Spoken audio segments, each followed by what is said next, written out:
Big Brother, mainstream media, government cover-ups. You want answers? Well, so does he. He's Alex Jones on the GCN Radio Network. And now, live from Austin, Texas, Alex Jones. Welcome to the Alex Jones Show. I'm David Knight filling in for Alex today, but he's going to be joining us at noon to talk about some amazing developments in the war between authentic media and mainstream phony media. We're also going to be joined by Paul Joseph Watson and Gerald Celente and Anthony Gucciardi. We've got a heavy show today. There's a lot of news. Now, Paul Joseph Watson is going to be talking to us about what happened with this Turkish YouTube video that went up. They actually recorded some Turkish government and defense officials talking and planning a false flag so they could get into a war with Syria. They were going to attack their own country. And of course, once it went up on YouTube, the Turkish government's approach to that was the same as it was about a week ago when they took down all of Twitter access to Turkey. They censored YouTube access to Turkey. That was all the mainstream media talked about. What they didn't talk about was the false flag. They want to avoid talking about false flags at all costs.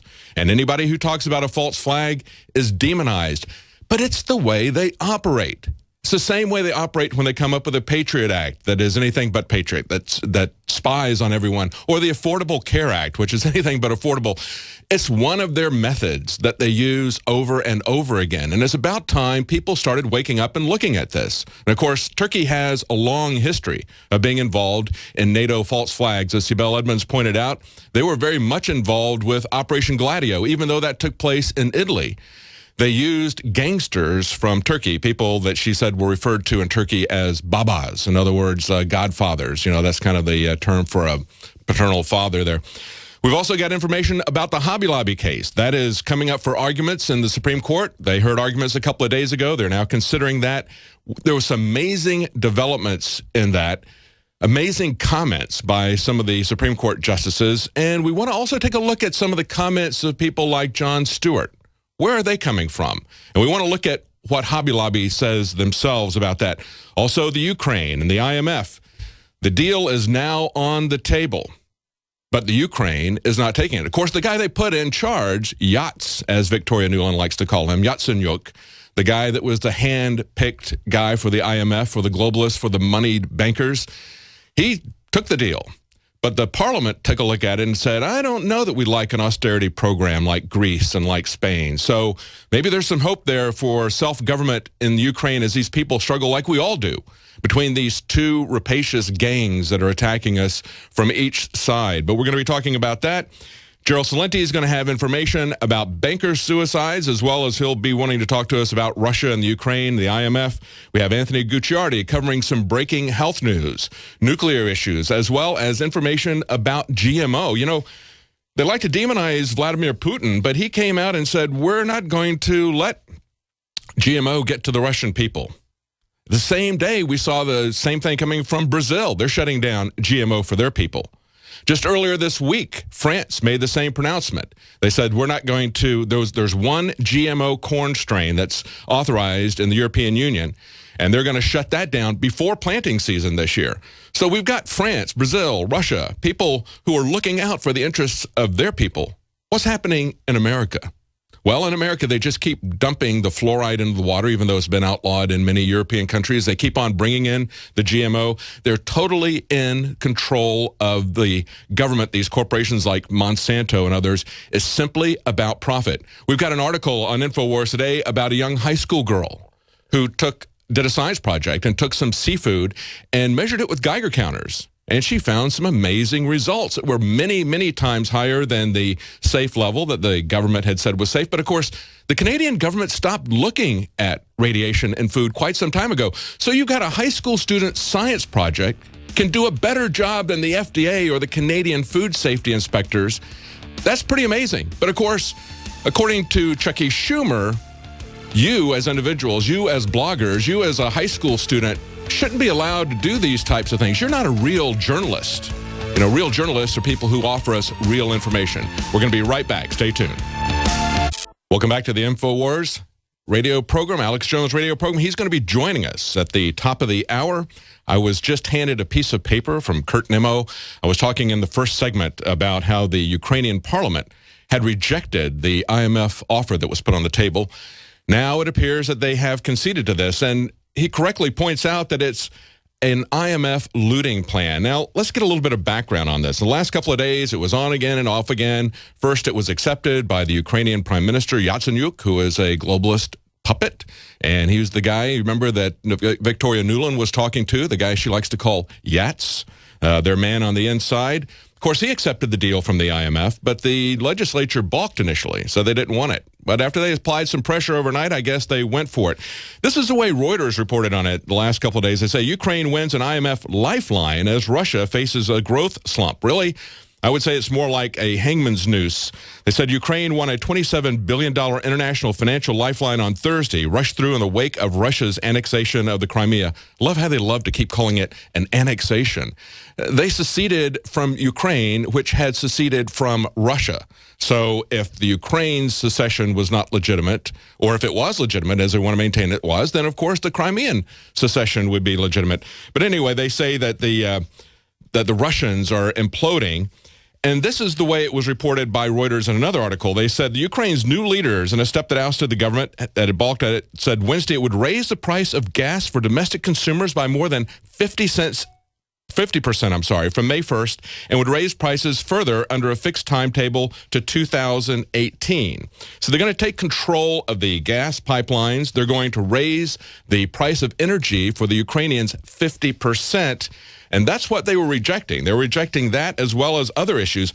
Way back a month or two ago, we had a report from Forbes. They were quoting Vladimir Signorelli from Bretton Woods Research in New Jersey. He said, Yatsenyuk is the kind of technocrat you want if you want austerity. He's got a veneer of professionalism. He's the kind of guy who can hobnob with the European elite, a Mario Monti type, unelected and willing to do the IMF's bidding. And now we see that's what they've done. Of course, the U.S. Senate's been pushing this austerity package for the Ukrainian people, wanting to turn them into Greece and Spain. And, of course, Mario Monti, the guy they're talking about, that's the guy they put in charge in Italy. And as Nigel Farage pointed out, he said, you're putting in Goldman Sachs bankers in charge of countries, and you're taking out democratically elected representatives, prime ministers. And that's what it appears is going to be happening in the Ukraine as well. We've got a busy show today. We've got, as I said before, Alex Jones is going to be joining us at noon.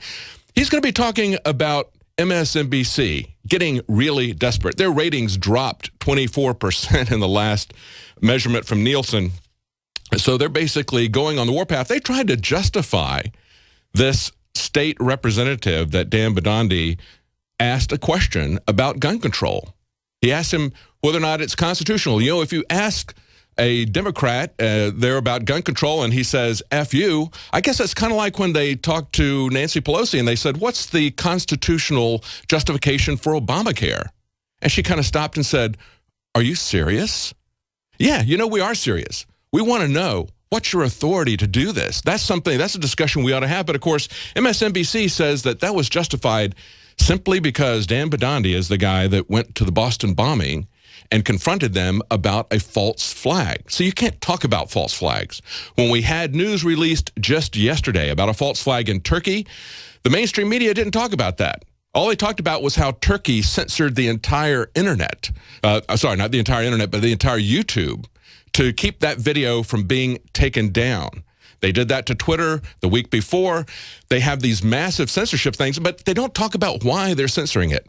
It's the same sort of thing we see with leaks from WikiLeaks and from Snowden documents. Instead of addressing the criminal activity that's being exposed by these whistleblowers, and that's what this video that was put up on YouTube, that's what it was. It was exposure of these guys criminally plotting a false flag attack, attacking their own men with missiles, attacking their own territory with missiles, and doing it so they could start a war. This is a strategy that governments have continually used. Paul Joseph Watson had an article on this yesterday. He analyzed how the mainstream media reported this, how they covered it up for Turkey. And we're going to be talking about that. We're going to be talking about Turkey's involvement with NATO, how they've been involved in the past with NATO false flags, how they're now apparently the best hope that NATO and the United States has for starting a war with Syria. We know that they've been wanting to do that for quite some time. We're also going to have Gerald Celente on the show. He's going to be talking about, I'm sure he'll want to talk about this IMF Ukrainian situation. He's also going to talk about the banker suicides, a whole host of issues about the economy. That's Gerald Celente coming up. We also have Anthony Gucciardi. He's going to be talking to us about health issues. But one of the stories that I wanted to cover in this sector is Hobby Lobby. Now, they've been having arguments before the Supreme Court this week. And that's where they argue the side and the justices ask them questions. It's pretty amazing to see some of the questions, and it's pretty amazing to look at the media's response to this entire case. We're going to take a look at Jon Stewart's response to that first. We're going to look at what Slate is talking about. They say, is the contraception mandate doomed? They say it certainly looks that way after the Hobby Lobby argument. They're not very optimistic that they're going to get their way on this. But, you know, if you've got a government that says you didn't build it, I guess that same government says you can't control it. Now, what's at stake here, of course, is Hobby Lobby. Most people know Hobby Lobby. They're a very large company. But they started as a family business, and these people have grown it. It's the same generation that started it. But I guess they should lose their rights because they incorporated. See, if they don't have First Amendment rights just because they started a business, then maybe they don't have Fourth Amendment rights or Sixth Amendment rights. Maybe, you know, the government can just barge in on any business and grab their records, or maybe they can spy on people, or maybe not give them due process. Oh, wait, that's right. We don't have those rights either, do we? See, if they don't respect the First Amendment, they're not going to respect the rest of them. If they can say that because of certain circumstances, you can't speak, you don't have the right to have principles that you want to organize your business around, you don't have the right to make those decisions because the government owns it. This is a fascism of the left. And we see this coming out in spades. Now, the other company that's involved is Conestoga Wood. It's a cabinet-making company that's run by a Mennonite family. So you've got these Christian families who don't want to provide abortion coverage to their employees. But Obama is mandating that. And, of course, Obama is our dictator. He can tell us anything he wants. And, of course, he can change Obamacare, the Affordable Care Act, at will. We've seen how many times he's changed the dates, how many times he's changed the terms of it. And he just does it by executive order. I don't know why he even needed the Congress in the first place. They said they didn't know what was in it. They were going to pass it and find out later. Well, it doesn't really matter what's in it because Obama is going to change it as he sees fit.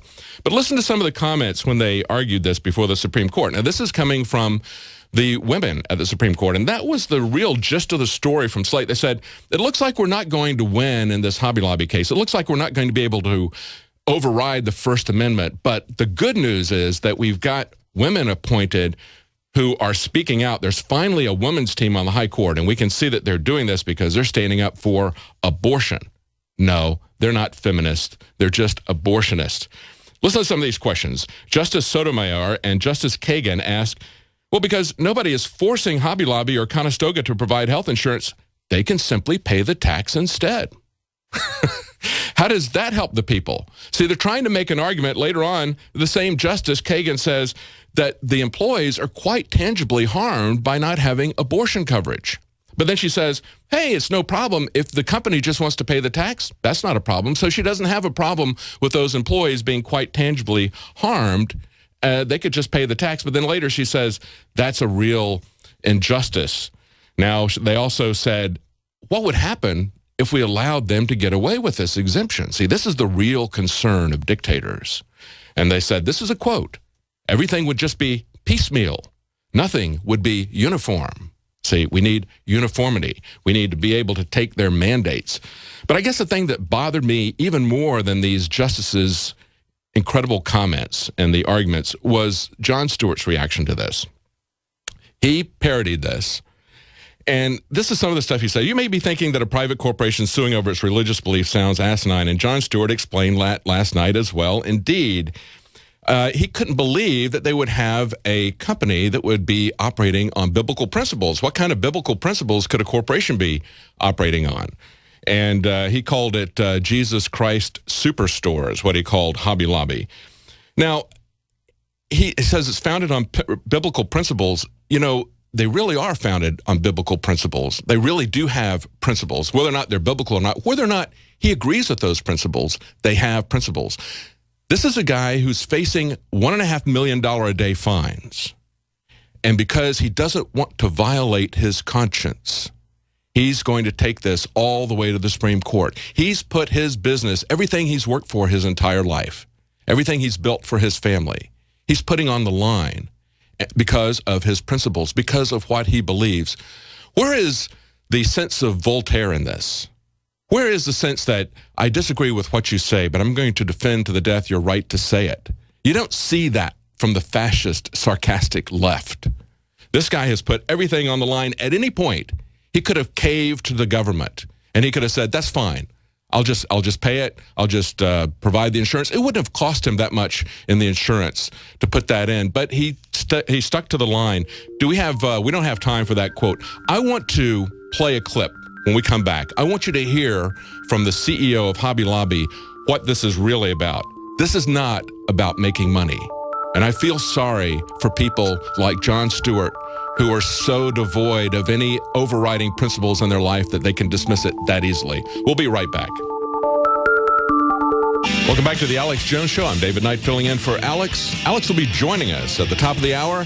And in the next segment, we're going to be joined by Paul Joseph Watson. He's going to talk about the amazing revelation of Turkey planting a false flag. That was recorded, put up on YouTube. But of course, the mainstream media is not talking about that. They're talking about the fact that Turkey shut down the entire YouTube entirely for their country. And that's all they're talking about. They're not talking about the actual content. But just before the break, we were talking about what's going on. Arguments were heard at the Supreme Court this last week about the Hobby Lobby case and another company who both object to Obamacare's requirements to carry abortifacients. And Jon Stewart had a program about this, making fun of it. And this was reported by TheWire.com. They said, this is what The Wire said. They said, the kicker about this whole case is that the government must accept Hobby Lobby's views on birth control at face value with no mind for accuracy. See, who gets to decide what's accurate? Well, in a fascist state, the government gets to make that decision. But this is what Jon Stewart said. Let me get this straight. Corporations aren't just people. They're ill-informed people whose factually incorrect beliefs must be upheld because they sincerely believe them. Yes, John, that's the definition of the First Amendment. Thank you for clearly and succinctly stating the fascist intolerance of the left, that because you don't agree with what somebody says, you can use a government to censor them, to shut them down, to dictate to them what they do or don't do in their business. Because, of course, we know that Obama built their business. They didn't build that business over a long time, but actually they did. Listen to the CEO, Green, of Hobby Lobby. This is what he said about his business and about this particular case. The very first freedom was religious freedoms, and that is really what's at stake here is do we as a family, when we open a business, lose the ability to have the religious freedoms that our founders gave us. We have operated our business according to the principles that we hold dear, and now the government's saying that because we're incorporated, we can't. The mandate required us to provide abortifacients that violate our conscience, and that we had to freely provide those. And so that's one of those where that we really didn't feel like we had an option. It's not something that we want to be a part of. And so we just felt like our hands were tied, and that the only option we had was to sue the government, saying that this isn't fair, that you require us to do something that violates our conscience. There are 20 required what they call contraceptions, but we do not have a problem with contraceptives, but it is those that are abortive in nature. That is when it becomes a problem for us. There are 20 that are required, and 16 of them we provide, so that is not the problem. But there are 4 that can terminate life, and those are the 4 that we cannot provide. So we should have a discussion as to why the government even gets to dictate, of course, health care to us. There's nothing in the Constitution that gives them that authority.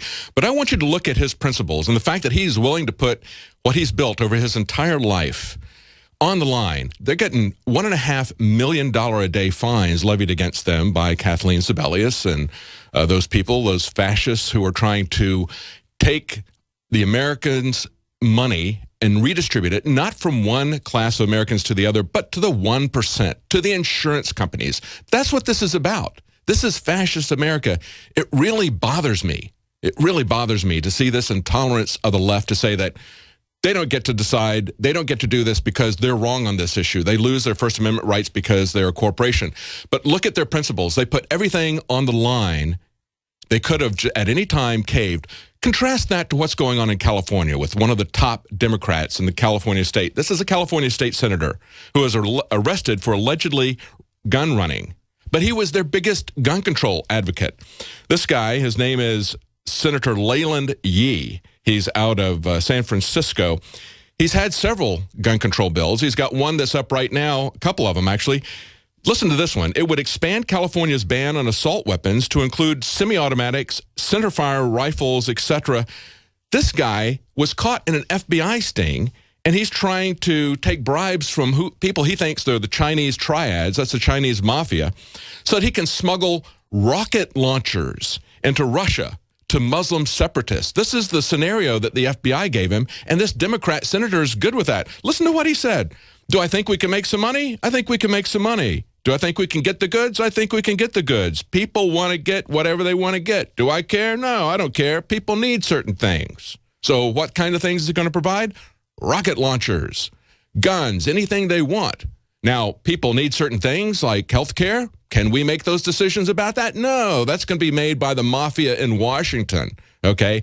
This is the kind of principles that we're seeing from the Democrats, the people at the top of the Democrat Party. Same thing in North Carolina. We just had one of their rising stars there get taken down. That was a mayor taken down with real estate corruption. Of course, at the local level, at the mayoral level, it's real estate. When you move up to the Senate level, it's all about drugs and guns. And then when you go to Washington, it's not a retail guns and drugs. It's actually doing the wholesale distribution lines. We're going to be right back with Paul Joseph Watson. Stay tuned. To the Alex Jones Show. I'm David Knight filling in for Alex. Alex will be joining us at the top of the hour to talk about these recent media revelations about false flags and what it shows us, the way the mainstream media, specifically MSNBC, is reacting to some of this news. I'm joined right now by Paul Joseph Watson in England, but I'm hesitating here a little bit. I just got handed a new breaking piece of news here. There was this case, and you will not believe this verdict. This is a case out of Washington, D.C., and of course, Washington, D.C. does everything they can to try to stop any kind of firearms ownership. Even though they lost in Heller versus D.C. 5 years ago, they're still going after people for any kind of paraphernalia, even that looks like it's coming from guns. Now, this is a situation where a fellow was flagged by his ex-wife trying to get even with him. She knew that he was a hunter. She knew that he had guns, but of course he kept those in Virginia where it was legal. He had his place raided twice. In one of these raids, what they found was a 25 conical-shaped 45 caliber bullets made by him out of lead and copper. They don't have primer, they don't have gunpowder, so they can't be propelled. And they also found matching 50 caliber plastic sabos that were also in the box for his muzzle loader. Now, they have convicted him for violating their gun laws. They're in violation of the Supreme Court. Even though the Supreme Court said their gun laws are in violation of the Constitution, they ignore the Supreme Court, just like they ignore the Constitution. And then they go and hang this guy because he's got some plastic cases that he can push bullets into a muzzle loader with. Or he's got some bullets that don't have any propulsion attached to them, just having the lead. Now, I don't know what they're going to do with him. We just got this story here, so I guess it's going to break. They may not have even sentenced him. But joining us in the UK is Paul Joseph Watson. And Paul, I wanted to have on because he had an amazing story yesterday. It's amazing, not only a revelation of a government getting caught red-handed plotting a false flag, but then also this is to start a war with Syria, which is apparently the #1 goal of the New World Order and the globalists, the McCain as well as Obama. They all want to start a war with Syria. And the reaction that the press had to it, which all they did was cover the fact that YouTube was shut down in the country. Now, that's a big story when they shut down YouTube. It was a big story when Turkey shut down Twitter. But they didn't look at the content. So joining us now is Paul Joseph Watson. Welcome, Paul. Hi, David. Good to be back. amazing story that you had yesterday. I couldn't believe it. It was a super video that you did where you went one by one talking about the BBC and about CNN and how they completely glossed over what was revealed. Well, at its root, it's censorship, David. Yeah. I've done an update article today, which is Scandal, Mass Media Censors Shocking Admission of Turkish False Flag. And I basically list the quotes which came out of the leaked audio tape, which emerged yesterday. This was a bugged conversation between top Turkish military and political officials, wherein they basically discuss staging a false flag attack, a provocation which they would launch on themselves in order to have a pretext to invade Syria by means of blaming Al-Qaeda, which, of course, as we know, has transferred with Syrian aid, with Turkish aid, from Turkey into Syria. So, I mean, just look at some of the quotes that came out of this audio tape, and then we can talk about how the media responded. Quote, "I'll make up a cause of war by ordering a missile attack on Turkey." That's Hakan Fidan, the head of Turkish intelligence, saying that. It's amazing. Literally the head of their intelligence saying, I'm going to order an attack on ourselves in order to create a pretext for war. Deputy Chief of Military Staff Yasser Gula, what we're going to do is a direct cause of war. And then Fidan responds again, we can also prepare an attack on Suleiman Khartoum if necessary. Now, Suleiman Khartoum is this site which is actually in northern Syria but is considered Turkish territory. It's defended by Turkish special forces. So they're openly, brazenly caught red-handed planning an attack on their own military site in order to create a pretext to go into Syria. And they use that word. They say, if it's a pretext you need, I'll give you one. Pretext can be arranged. It's pretty amazing. But, you know, this has been happening over and over again. This is what we talk about, and it's not conspiracy theories. It's conspiracy fact. These guys were conspiring to illegally attack their own troops. Why? So they could start a war. Have we seen this before? Many times. We've seen this many times from the American government. Look at Operation Northwoods, where you had a conspiracy to essentially fly planes into buildings, remote control, to attack shopping malls, to do that so they could start a war with Cuba. Sounds a lot like 9/11, doesn't it? Well, exactly. And remember, Turkey is a NATO member. Of course, they were the original progenitors of Operation Gladio throughout the 60s, 70s, and 80s, replete with acts of staged terror to demonize political enemies. And then you look at the context of this, which is Turkish elections coming up on the weekend. Obviously, we had the event a few days ago where Turkey shot down a Syrian warplane that was targeting Al-Qaeda terrorists in Syrian territory. And Turkey has provided air support, logistics, and artillery for members of al-Nusra, the Al-Qaeda terror group, as they cross from Turkey into Syria. So Turkey's been arming, defending, providing air cover for these terrorists. And now we have the open admission that they plan to attack a site in Syria in order to create the pretext for war. And as you said, I mean, literally these quotes are out of some kind of James Bond film. Right. Quote, listen, Commander, if it's a pretext, we'll give you one. I'll send over 4 men and have them fire 8 rockets on an empty lot. That's not the problem. Pretext can be arranged. And then Fidan, again, the head of Turkish intelligence, states, if necessary, we'll mount an attack against that place, referring to Suleiman Khartoum. We'll do the attack up front. So there's not even room for conjecture here. According to the leaked tape, which Erdogan, the Turkish prime minister, has tacitly admitted is genuine because he complained about the fact that it was immoral and villainous to leak a tape out of a private security meeting.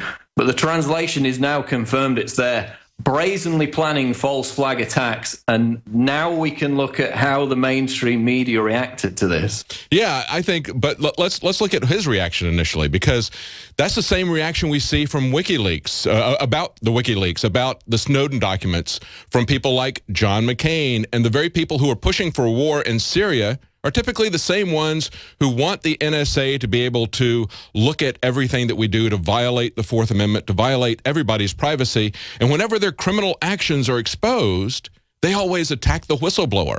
And that was exactly what the Turkish government did. They attacked these people as being villainous and dishonest, and yet they're the ones who are the villains, are the guys who are plotting missile attacks on their own troops. The dishonest ones are the ones who are covering that up. That's the media. Talk about the media's reaction to this. Well, I mean, that's an excellent point, David. I heard you talking about that on the Nightly News last night, and in fact stole it for a tweet that I made this morning. But it's an excellent point. Erdogan reacted almost exactly the same as the US establishment reacted to Snowden, which is chilling given the fact that Erdogan in recent months has moved closer and closer to acting like a complete dictator, of course, banning Twitter a few days ago. And then today he said that the YouTube ban would be lifted if YouTube agreed to remove the content. So they want the video of them planning these false flag attacks gone, or they're not going to reinstate YouTube. And basically, treason in Turkey is punishable by lifetime imprisonment. To me, this represents brazen planning of treason, attacking your own country. So all these individuals named should spend the rest of their lives rotting in a Midnight Express style Turkish dungeon, and so should Erdogan, because he's basically acting like a complete dictator. But the mainstream media is not giving it the attention it deserves, because he's part of the US. He's a client state. Turkey is a client state of NATO. So if we can get into how the media responded to this. Absolutely. Well, before we get to that, let's talk about that. Let's talk about the consequences of that, because you know when it came out about Operation Northwoods and the plots that were being suggested to the president, JFK turned it down. He sent Limitzer, dismissed him from his position. He then went to NATO, and when he went to NATO, that's when the Gladio attacks began. So here's this guy, he moves from one place to another, and that's when they start doing the false flag attacks. And for people who don't know, Gladio was a case where they blamed it on the communists, on the Red Brigades, but it was actually right-wing people who were working with NATO. They had prepositioned weapons to be as a kind of a bulwark against a communist Russian invasion, so that if they overran the country, if they overran Italy, they would have these weapon caches there and they could start an internal insurrection, a guerrilla war against the communist invasion. Well, it wasn't just the Italians. It wasn't just Limitzer. It was also, as Sibel Edmonds points out, it was people from Turkey. They got a lot of gangsters released out of Turkish prisons that they call babas. That's their kind of term for a godfather. They were very much involved in Operation Gladio. So you've got situations where they're, shooting up public areas, bombs, shootings. They're blaming it on the communists, and they're doing it as a false flag so they can win elections, not necessarily start a war at that case, but they were just doing it so they could get the communists who were starting to win elections taken out. But let's talk about what the media has to say about this. You had a great selection of quotes from the different big media, BBC, CNN, the rest of them. Go ahead, Paul. I think, David, the most flagrant one is Reuters, which we just listed, we just reeled off the quotes where they say, we can attack the Suleiman Shah tomb. If we need a pretext, we will get it. Quote, we'll mount an attack against that place, Suleiman Shah tomb. Reuters reported this. They said that the conversation, quote, appeared to center on a possible operation to secure the tomb of Suleiman Shah. So the leaked conversation is actually them saying they're going to attack the tomb themselves in order to create a pretext for war. Reuters says they're going to secure the tomb. Just outright lie. Completely outrageous, completely ludicrous censorship. And then BBC said that the audio tape represented discussion of a possible military operation in Syria. Again, completely omitting any actual detail. CNN obsessed about how and why the audio tape actually got leaked. They completely failed to mention anything that was actually in it. And the LA Times, again, similar to the BBC, described it as a discussion about, quote, possible military intervention in Syria. They quote some portions of the tape, the LA Times, but completely omit the key sections, which I just read out. And then the Washington Post, again, they actually had the full transcript of the tape, but the actual report written by the Washington Post reporter said that it was about officials mulling, quote, whether to strike or use ground troops against the Islamic State of Iraq and Levant in Syria. So the Washington Post characterized it as them merely discussing how they could attack al-Qaeda in Syria. Again, blacklisting the very core of the story, which is them brazenly planning false flag attacks. They bury the transcription down there. They know that people are just going to read that summary up at the top, so they can basically spin that any way that they want to, and these others are not even putting it out there. And even though we have the YouTube video available, most people don't speak Turkish, so unless they read the transcript or unless they watch your video, they're not really going to know what this is. And, of course, the people who do speak Turkish in Turkey, they can't watch the YouTube video that was put up. So you got this situation where they're totally covering up. This is something, though, that the governments have done over and over again. That's why we keep talking about that. But if you talk about a false flag attack, even though we can provide example after example after example throughout history where our government has done it, where NATO has done it, you catch them red-handed in Turkey planning it, and people just dismiss you as a conspiracy theorist. It's not a theory. It's an exposition. Well, I mean, the mainstream is desperate to keep this term false flag out of the general body politic. They don't want people, let alone not discussing it, they don't even want them to grasp what it actually means. There's an excellent article we posted out of Washington's blog today on Infowars.com, which lists both Gladio, the CIA in Iran, Israel, numerous other countries openly, brazenly caught committing false flag attacks throughout the last 50 years or so. But the reaction that we saw, just even to me, it was shocking. I mean, I'm embedded in this every single day. And even to me, the level of censorship that they had to engage in order to bury the actual meaning, the core of this story, was just ludicrous, even to my eyes. USA Today, shockingly, the only mainstream news source that I found, they actually reported the story. They said that it represented top Turkey officials who were plotting to fake an attack against their own country as an excuse to wage war on Turkey. That's a direct quote out of USA Today. That's the first paragraph of their article. So, I mean, God knows who was working for USA Today, but they didn't get the memo or the consensus that was handed down amongst all those other mainstream journalists. They may not be working there tomorrow. I think that's the key point that you pointed out. How pervasive this is, how all the major news outlets, the BBC, CNN, New York Times, Washington Post, LA Times, Reuters, AP, they all cover for this. They all cover it up. That's the amazing thing to me, is how pervasive it is, how sinister it is when you look at the transcript and you look at the way they characterize it in their reports. I mean, it's just simply a lie. And they're all doing it. All these mainstream media outlets are doing it, except, as you point out, maybe USA Today. I asked the question, I mean, is this merely consensus that they're so ingrained in not asking questions, not acting in an adversarial role to the state, to NATO, that they just self-censor and not talk about the actual core of the story, or if some kind of memo got handed out? The fact that all of them are doing it, apart from USA Today, I mean, I don't know, but, you know, BBC this morning, their top story was still about the missing Malaysia plane. Yeah. I mean, why on earth are people still... Why is that their top story? Yeah, exactly. It's ridiculous. Well, it's sensational, but they do not want people looking closely at this. I think a good example of this is the Chris Hayes report. You know, we see that, as you pointed out yesterday, MSNBC is in free fall.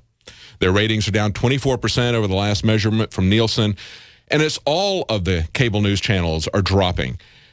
But we had this report where Chris Hayes attacks Dan Bidandi.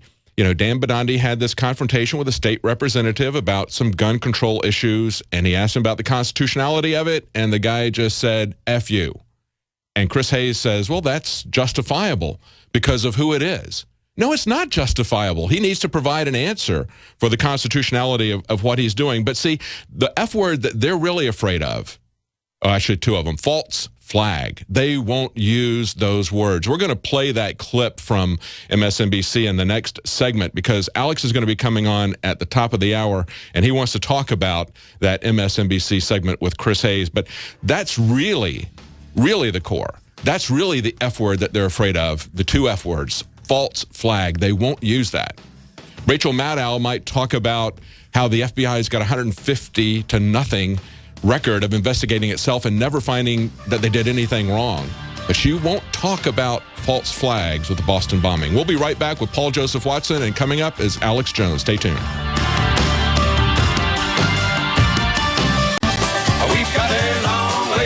Welcome back to the Alex Jones Show. I'm David Knight, and I'm talking to Paul Joseph Watson about the amazing reaction of the mainstream media worldwide to this false flag leak on YouTube from the Turkish government, where they're plotting an attack on their own forces in an area that they claim is theirs so they can start a war with Syria. Now, of course, the term that cannot be brought up by the media under any circumstances is false flag. And we've seen how, even though Rachel Maddow, their ratings are in free fall. She only gets a couple 100,000 people watching her in prime time. So they tried truth for a change. They actually talked about the FBI sorry record of investigating itself. 150 times they've done investigations of shootings by the FBI, and 150 times they've exonerated themselves. But especially with the shooting of Ibrahim Todashev, who was picked up. He was a friend of the alleged Boston bomber. They picked him up. He told everybody, they're going to kill me. He gets shot 6 times and once in the back of the head, execution style. And, of course, that's now been found as justified by the FBI agents. But where she will not go is she will not look at the full events of the Boston bombing, because that would bring up this false flag, which the media is deathly afraid of. Take a look at this report from Chris Hayes. It is so rare when a politician just lets loose with absolutely justifiable profanity. This is a guy from MSNBC. Looks just like Rachel Maddow. It's unbelievable. The Second Amendment shall not be infringed. You people need to understand that. That's Dan Bidandi. Go yourself. After that clip got posted to the internet, RNC Communications Director Sean Spicer, who told us tonight that, quote, the idea of an elected official using language like that is unacceptable, plain and simple. Well, he tweeted out a link about it, a tweet that is still on his feed, which reads, "Whoa, Rhode Island State Senator, gun rights supporter, go F yourself." Except Mr. Spicer really should have taken a moment before he sent out that link. Because you know who Rhode Island State Senator Joshua Miller was telling to F himself? He's this guy. Remember last year when press conferences about the horrible in his basement Boston doing his Marathon independent bombing radio tragedy show, kept getting interrupted by a conspiracy theorist yelling about a false flag? That was the same guy. Was you guys given any warning ahead of time of this taking place? Why are you denying that there was bomb drills Monday morning? We got photographs on Infowars.com, folks. Why were loudspeakers telling people in the audience to be calm moments before the bomb went off? Is this another false flag stage attack to take our civil liberties and put more homeland security while sticking their hands down on the pants on the streets? No. His name is Dan Bidandi. He's a reporter for the Alex Jones conspiracy theory website Infowars. Conspiracy theory according website. To State Senator Miller, who has now apologized for his words out of respect for the decorum of the State House and his constituents. Not only is Bidandi known for his aggressive and intimidating manner, he had reportedly been antagonizing an elderly veteran before confronting Miller. That's not Later true. that day, police had to physically remove him from a committee room. In fact, Bidandi himself posted the moments leading up to that ejection when he wouldn't stop talking after his allotted time. Leave the room. We will. This woman is standing up and pointing at him saying, leave the room, leave the room. She doesn't want to hear what Dan has to say. There is something sort of clarifying when that guy, when Infowars and the RNC are the 1-2 punch defending the Second Amendment. Yeah, you know, he says that's justifiable to say F you to Dan when he asks him a question about the constitutionality of their laws. That's what it comes to. And, of course, he dismisses Infowars as being this internet conspiracy site. Really? It's got more news than MSNBC, and it's got a lot more followers. Take a look at some of these numbers. Pull up there, guys, the YouTube channel that MSNBC has. They've been up since 2011, and they've got 142,000 views. Infowars has got 371 million since 2007. See, they're dying. Nobody's paying attention to them because it's false, it's phony, like these reports about what happened in Turkey. Alex is going to be joining us to talk about this MSNBC hit piece and about the phony mainstream media. So stay tuned. Paul Joseph Watson is with us, and he's going to be talking about it as well. Stay tuned. Welcome back to the Alex Jones Radio Show. I'm David Knight, and I've got Paul Joseph Watson on the line. We're going to be joined in just a few moments by Alex Jones. In the last segment, we played Chris Hayes of MSNBC's attack on Dan Bidandi and on Infowars. You know, it's reporters like Dan Bidandi who aren't afraid to ask the tough questions, who don't go along just to get access. That's what people are looking for. He may not have the perfect diction of Chris Hayes. You know, he has a regional dialect, a regional accent. So what? I mean, the guy is hardcore. I know him from work. When he worked here, he's hardcore about this. He's going to ask these questions. He's not going to shut up just so he can get access, just so people will say nice things about Dan. Dan is going to go for the truth. That's exactly what we did not see when it was revealed on YouTube, the Turkish government plotting to attack their own troops. Paul, what do you think about that MSNBC clip that we just played with Chris Hedge going after Dan Bidandi? Well, the bottom line is Chris Hayes thinks it's, quote, absolutely justifiable for elected representatives to tell their constituents to go F yourself. Yeah. I've got news for him, David. Leaping to the defense of slimy politicians like Josh Miller is not going to win Chris Hayes or MSNBC back their hemorrhaging audience.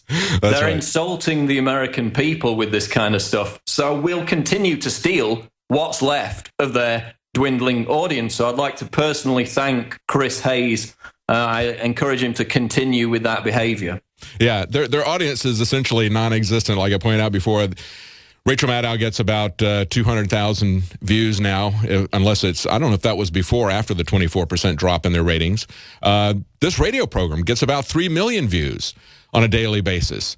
If you look at any metric, they try to dismiss InfoWars as a conspiracy website on the internet. You know, we do have a big presence on the internet. It's a much bigger presence than MSNBC if you look at the Alexa ratings, especially on an international basis. You know, Alexa rates the different, ranks the different websites, and we have a ranking of about 1,000. They're about 2,000 globally.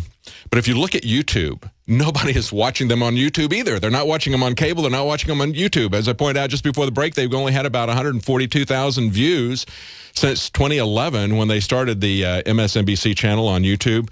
InfoWars has been up since 2011, and just on our main channel, we got 371 million views.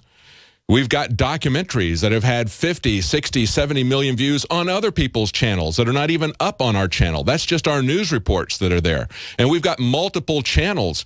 It's amazing how small MSNBC is. It's amazing how small the impact is of these mainstream media places. And it's getting smaller because of the way that they're skewing the news, as we just saw with this report on Turkey.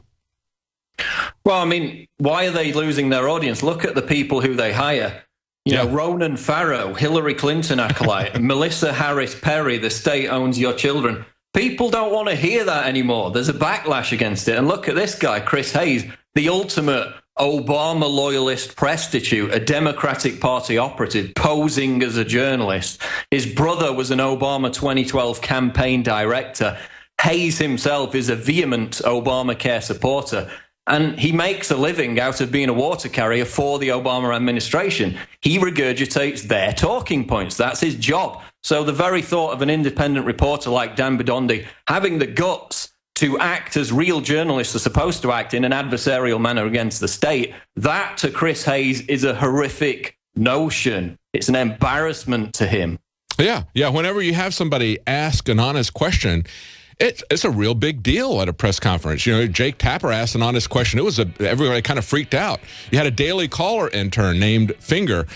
He asked an honest question at a White House press conference, and everybody's like, what's up with this? This is absolutely inappropriate. He violated decorum. We're going to be right back. Alex Jones is going to be joining us to weigh in on what the media's response is to false flags. Yeah, that's right. They're really true. They really exist, and they've been caught red-handed. We'll be right back with Alex Jones and Paul Joseph Watson. Welcome back to the Alex Jones Show. I'm David Knight filling in for Alex in the studio. Alex is joining us on the phone now to comment about this MSNBC piece. And, of course, we also have Paul Joseph Watson, who we've been talking to about the exposure of a Turkish plot to start a war with Syria for NATO's purposes, for the U.S.'s purposes, by staging a false flag attack, a missile attack on its own troops. This has happened over and over again. We've been telling you so many times throughout history about false flag attacks, and yet MSNBC wants to laugh about that, wants to laugh about Dan Bidandi. Alex, you wanted to call in and talk about this? Absolutely. And I just want to point out, David Knight, you are not filling in when you do the show. You do just as good a job as I do, and you're a great reporter and anchor for InfoWars Nightly News with Gucciardi and Leanne, and you're just doing a fabulous job. And I'm calling in to report on how these two stories tie together. You have the Turkish media mainstream media admitting that, yes, this is their defense ministers talking about different terror attacks, they can stage to blame the Syrians so they can attack them with heavy artillery and aircraft, okay, to try to start a new war and attack the Russian troops that are there. This is the system trying to start World War III. This is the globalists trying to start World War III. It's a massive false flag news story that we risk our lives to bring you, but we get death threats over taking this international news and putting it out in the U.S. at Infowars.com and Prisonplanet.com because we have no future if we don't expose the false flag. False flags are at least 3,000 years old, recorded. Most big empires stage false flags to start wars. Hitler started Operation Himmler at Gleiwitz, attacking their own military bases and dressing up Polish concentration camp victims in Polish uniforms and shooting them, and in German uniforms and shooting them for the newsreel. So guaranteed, folks, Sandy Hook has all the markings of a false flag. And Operation Northwood talks about staging shootings at malls, movie theaters, and other places to bring in tyranny. That's declassified. ABC News back in 2001. So that's the reality. So Dan Bidandi, you know, the media likes to make fun of Dan because he's a real guy from Rhode Island, because he's not polished, just like I'm not polished. No, we're popular MSNBC and have probably 5 times the audience you have conservatively. Just look at the Alexa ratings of our website versus their site. We're like 6 times bigger.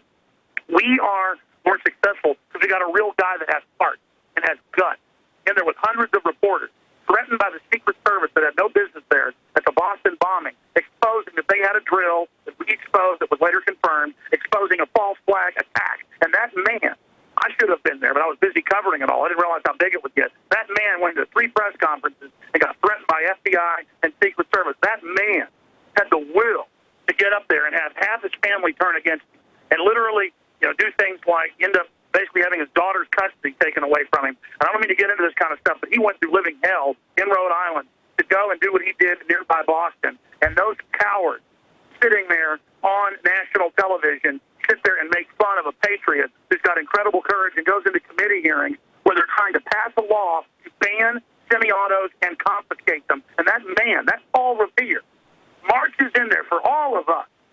And these scum have the nerve to make fun of him. Make fun of him because he's got an East Coast accent. Make fun of him because, you know, he's a, quote, you know, dumb Italian in their view. This is the type of garbage that we're dealing with in this country, and I'm sick of it. He's there exposing false flags. They're trying to take our liberty. He's there exposing gun confiscation, and they make fun of him. Here's the deal. They are running scared of people coming into committee hearings and saying, you will not take our guns. They're running scared of me telling Piers Morgan the exact same message, putting them on notice. That's what it takes, escalating the rhetoric up to the level of the enemy.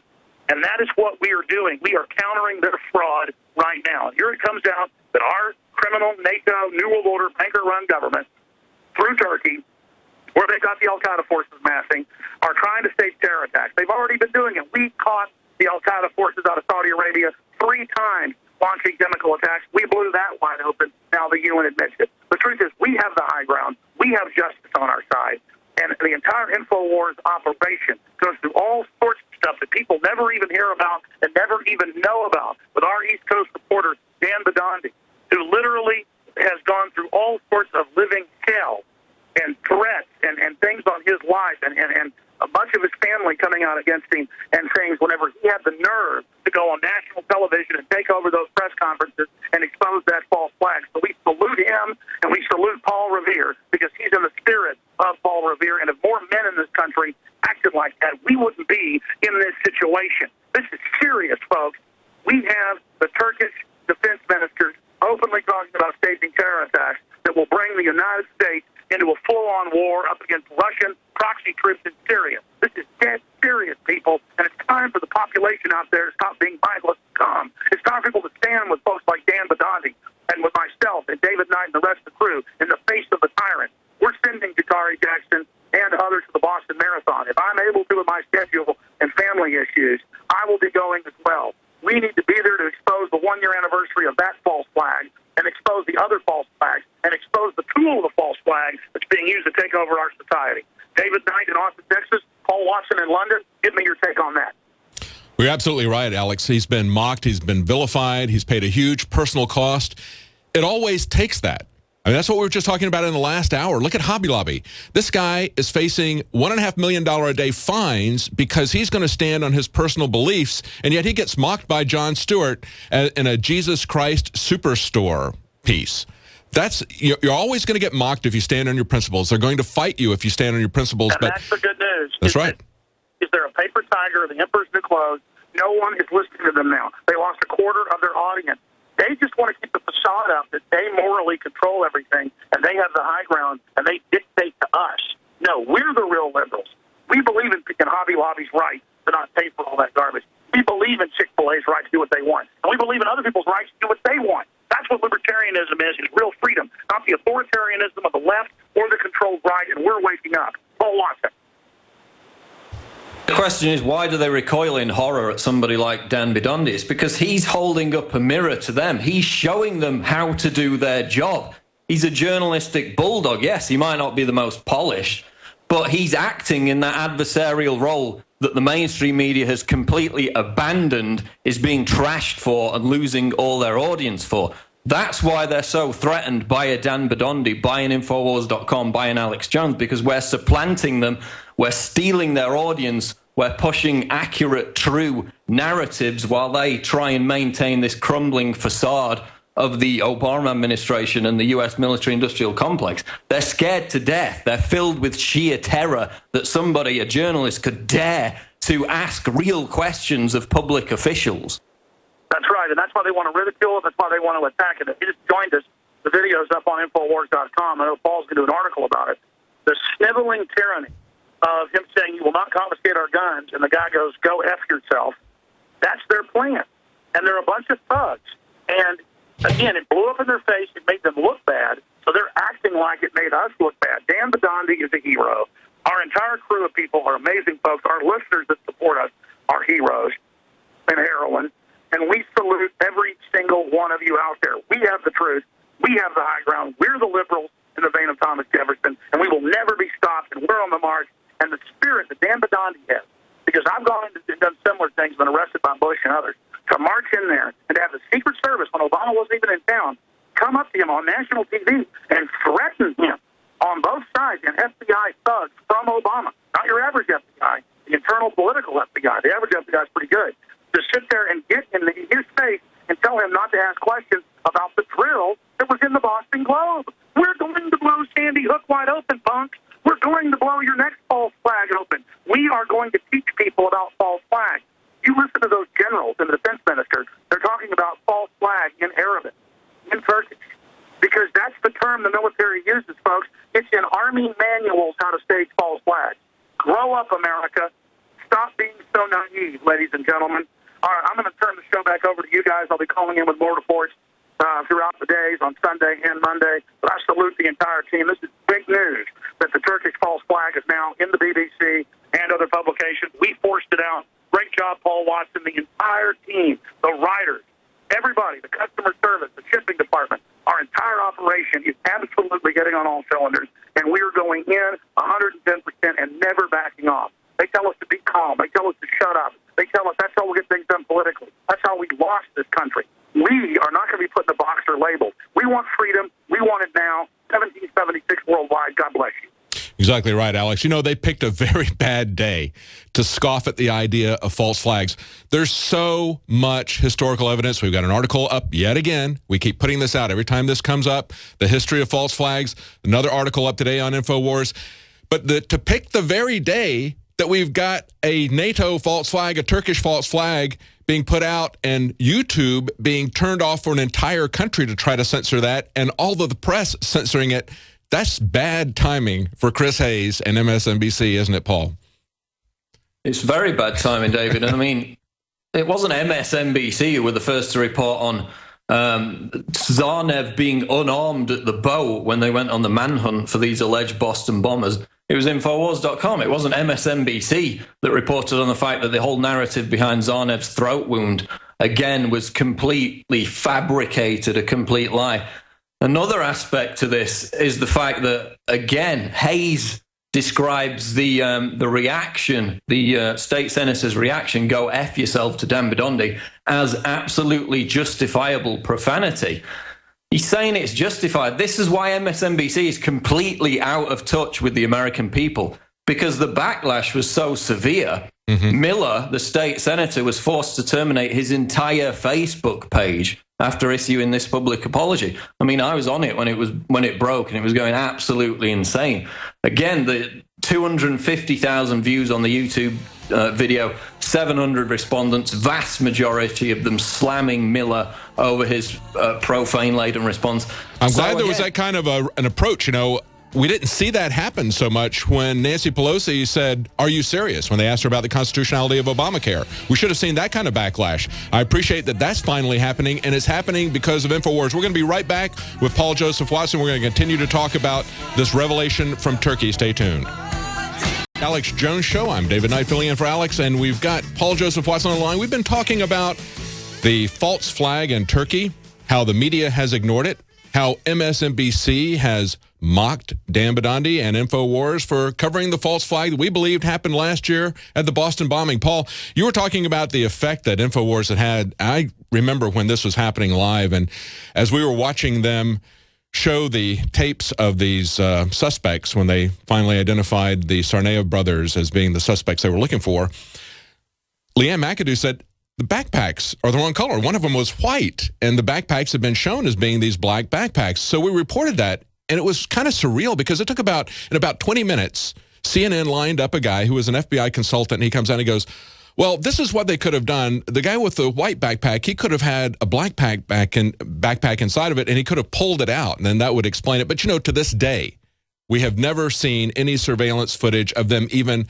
sitting the backpacks down where they exploded. Now, of course, the governor was told by the FBI that they had such footage, but then the governor, when questioned, said he had never seen that footage. You know what? We've never seen that footage either. We also had the Southern Poverty Law Center that was pushing the idea that this was somehow related to Patriots because this is around Patriots Day. They kept pushing that and looked like they had a press conference that was set up to put that out, and they said they had the suspects all there. They had all the video footage. Abruptly, they just stopped it and delayed it for full 24 hours. So it was a very interesting time. It was very interesting to be engaged in that, to watch these things unfolding in real time. It was really kind of surreal. I guess you probably were watching it in real time as well there in England, weren't you? It was astounding, David. I mean, Infowars.com was bigger than DrudgeReport.com for one day, which if you understand the magnitude of that, it's jaw-dropping. You also had the incident where they arrested a naked individual during the manhunt, which was clearly the other brother who later mysteriously was shot to death. They had already arrested him earlier. He didn't resist. They put him in a paddy wagon, and later it turns out he was shot dead. All kinds of crazy things going down during the manhunt, which of course was a massive martial law promotional exercise. Yes. But then going back to MSNBC, again, you know, their slogan is lean forward. I mean, as I write in the article, if hosts like Chris Hayes lean forward any further, they're going to plummet into the same bottomless pit down which MSNBC's ratings have plunged, because they lost 50% of their audience between November 2012 and 2013. Yes. 50% of their audience gone. And most of it was in the demographic of viewers aged between 25 to 54, the crucial demographic. And, you know, guess where a lot of those viewers have come to, not only to InfoWars, but to many other alternative media platforms. So, and I don't even like to use the term alternative media. I like to use the term authentic media, because we're not perfect, but we're trying to cover this as we see it. We're not trying to censor our news. We're not trying to dance around the fact that a false flag's been exposed in Turkey. If we see them plotting to fire missiles on their own people to start a war, we're going to report that. Unlike the mainstream media, unlike MSNBC. The key word is adversarial. That's what the media was always supposed to be about. Now it's about regurgitating state propaganda. MSNBC is no different from a White House press release. They never challenge anything. All they do is sit there all day and make jokes about, you know, Mitt Romney having a black baby in his family, Melissa Harris Perry saying the state owns all our children. It's pathetic, and the fact that it's on the decline is so encouraging, and that's why we encourage them to continue with their talking points because they're completely failing on every front. And I've tweeted Chris Hayes directly. Let's see if he has any response. Well, that'll be interesting. I don't know that he will. I'd love to see you on his program. That would be an interesting back and forth. Well, we're going to be having in the next segment, we're going to have Anthony Gucciardi come on because, you know, the possibility was brought up yet again of a false flag when Obama brought up the possibility of the thing he's most concerned about is a nuclear bomb going off in New York. Then, of course, Homeland Security, what do? They pull back bomb detectors from New York City as he's saying that. So Anthony Gucciardi is going to talk to us about the possibility of that. What does it look like if you prepare for yourself and you prepare for your family before that happens? To think about the eventuality of that, because there's been so much information, as we've reported here at InfoWars, the missing nukes from Dyess Air Force Base that wasn't even supposed to have nuclear weapons there.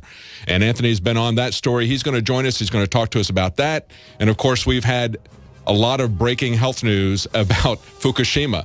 We have a high school student doing what the FDA would not do. Paul, thank you so much for that article. Thank you for joining us. An amazing expose. It really shows what they're up to. Thanks, David. Thank you. We'll be right back with Anthony Gucciardi. Stay tuned. Welcome back to the Alex Jones Show. I'm David Knight filling in for Alex, and I'm joined in the studio now with Anthony Gucciardi. And, of course, Anthony is following the issues of our toxic environment very closely, and a lot of information has just come out in the last couple of days about this. We have a story where Vladimir Putin is saying Russia must protect its citizens from GMOs. Also in Brazil, they're looking to ban Monsanto's Roundup and other toxicity risks. We just reported last week that in France, they're stopping BT corn. That's a genetically modified corn, the only one that's allowed in the EU, because they found out that, well, they know in France that they don't want their citizens having GMO. They're trying to ban it before the planting season. But the interesting thing about BT corn is that it rapidly went to about 75% of the corn in America. And now it's no longer having the desired effect on the worms it was designed to kill. That pesticide is systemic throughout the corn. So now they're going to continue, though, to grow BT corn, and they're just going to spray pesticides on the outside of it as well. So you get it systemically distributed through there, as well as sprayed on the outside. And, of course, they're pointing out in Brazil, one of the reasons that they're getting rid of Monsanto's Roundup and other things like that is because of a recent study that suggested that glyphosate, that's Roundup is the commercial name, glyphosate is a chemical name, they have linked that to a fatal kidney disease. So the Brazilians, the French, the Russians, they're looking out for their citizens, but we're just doubling down. And, you know, we've got everybody selling vaccinations. Guess what? Autism has increased 30% in just 2 years. Now it's 1 in 68. Maybe that has something to do with the fact that everybody and their uncle is selling vaccinations. What do you think? Well, I think you hit the key point is that the international community is fighting against Monsanto, fighting against GMOs, fighting against all of this, fighting even against the war on the Second Amendment, even though they don't have the same constitution that we do. You know, but meanwhile, the criminal rogue elements in the United States government are doubling down. You said it very well. They're doubling down. And they're going after us, but I think they're desperate enough to go ahead and start issuing threats, like Obama said on air, that, you know, hey, you know, New York could be attacked with a nuclear weapon. Yeah, and pretty amazing. I want to make sure we cover that and tie it into the key report. I think one of the most important things that I know I've ever covered, I think that InfoWars has ever covered at large, is the missing nuke scandal of 2013, and specifically what went on with Dyess Air Force Base. The nukes, we covered it, we broke it first due to key military inside sources. They weren't even supposed to have nuclear weapons at Dyess Air Force Base. That's exactly right, and that's one thing, though. I want to get into the timeline of it as well, how Lindsey Graham, the same day, hours later, after we broke the story, went ahead and said South Carolina could be nuked, which is where they were going to actually take the nuclear weapons from Dyess. And then does this have any connection? You know, because the inside source said, you know, it could be off the harbor somewhere around that entire area of New York, South Carolina, all of it. So I want to get into that. That concerns me. But first and foremost, I think it's absolutely essential for everyone to realize something. Think for a moment, visualize for a second that tomorrow morning you wake up and the elite hold good on their threats, and there is a suitcase nuke that goes off in a major city, right? and rogue elements inside the government carry it out, or whoever does. The point is, whether it's terrorists or whether it's a rogue government, whether they just let it happen, whether it is actual terrorists, doesn't matter. The point is, you wake up tomorrow and that has happened. Suddenly, your issues are reordered.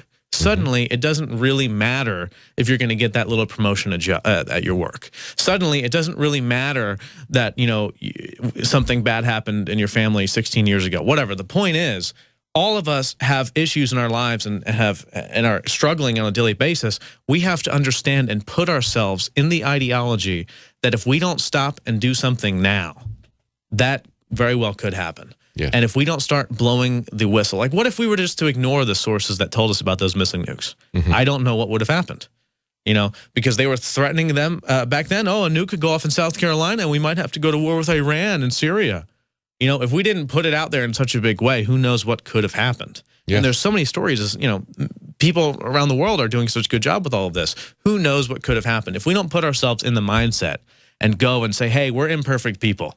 Hey, we don't really know all the answers. Hey, we've made mistakes in the past. Hey, we don't really know what's going on fully, but we're going to do our best to actually try and help people and actually try and inform people and actually try and stop the real criminal elements driving all of this. If we can do that as a whole, as a planet, we can protect and defend our planet from the GMOs, from the false flag attacks, from all of it. But only if we do that, only if we decide today that we're not going to wait until there's a nuclear attack on our country or throughout the world. And as Alex said yesterday, that will ultimately affect everyone. Even if there's an attack in England or something, it will come here. We will be affected. The generations of our children will have diseases and cancer and die. And that is the ultimate solution. We have to put ourselves in that mindset now. We have to feel that pain today so we don't experience it tomorrow. And instead of saying, I don't want more burden on my shoulders, we say we want bigger shoulders to carry it. That is the answer. I think back to what we saw this last week when we watched the Albuquerque police shoot that homeless man who was doing nothing. He was camping out in an area outside the city. How horrific that was to see them shoot him down in cold blood. And yet we have in Turkey, we have a defense minister, their intelligence community, all these government officials plotting to shoot missiles at their own troops. As Stalin said, one person's death is a tragedy, a million people die is just a statistic, right? We have to understand what these people are truly capable of. These are people who want to start a war with Syria. They've done everything they can to start a war with Syria. They're trying to start a war with Russia. And in the midst of all of this, Obama says, well, what I'm really worried about is a nuclear bomb going off in New York City. I'm kind of telegraphing. They always seem to have a compulsion, too. This is another thing that concerns me. I've noticed in my personal life, as well as in public life, people who have something up their sleeve, something criminal, something they're going to do to you, they always telegraph it. They always talk about it. We bought a piano once. Let me just tell you, we bought a piano once, and we didn't have a place of it. We were moving. We stored it at the piano warehouse. The guy burned the piano warehouse down once before and hadn't been caught. He was a store manager. He was selling these pianos multiple times.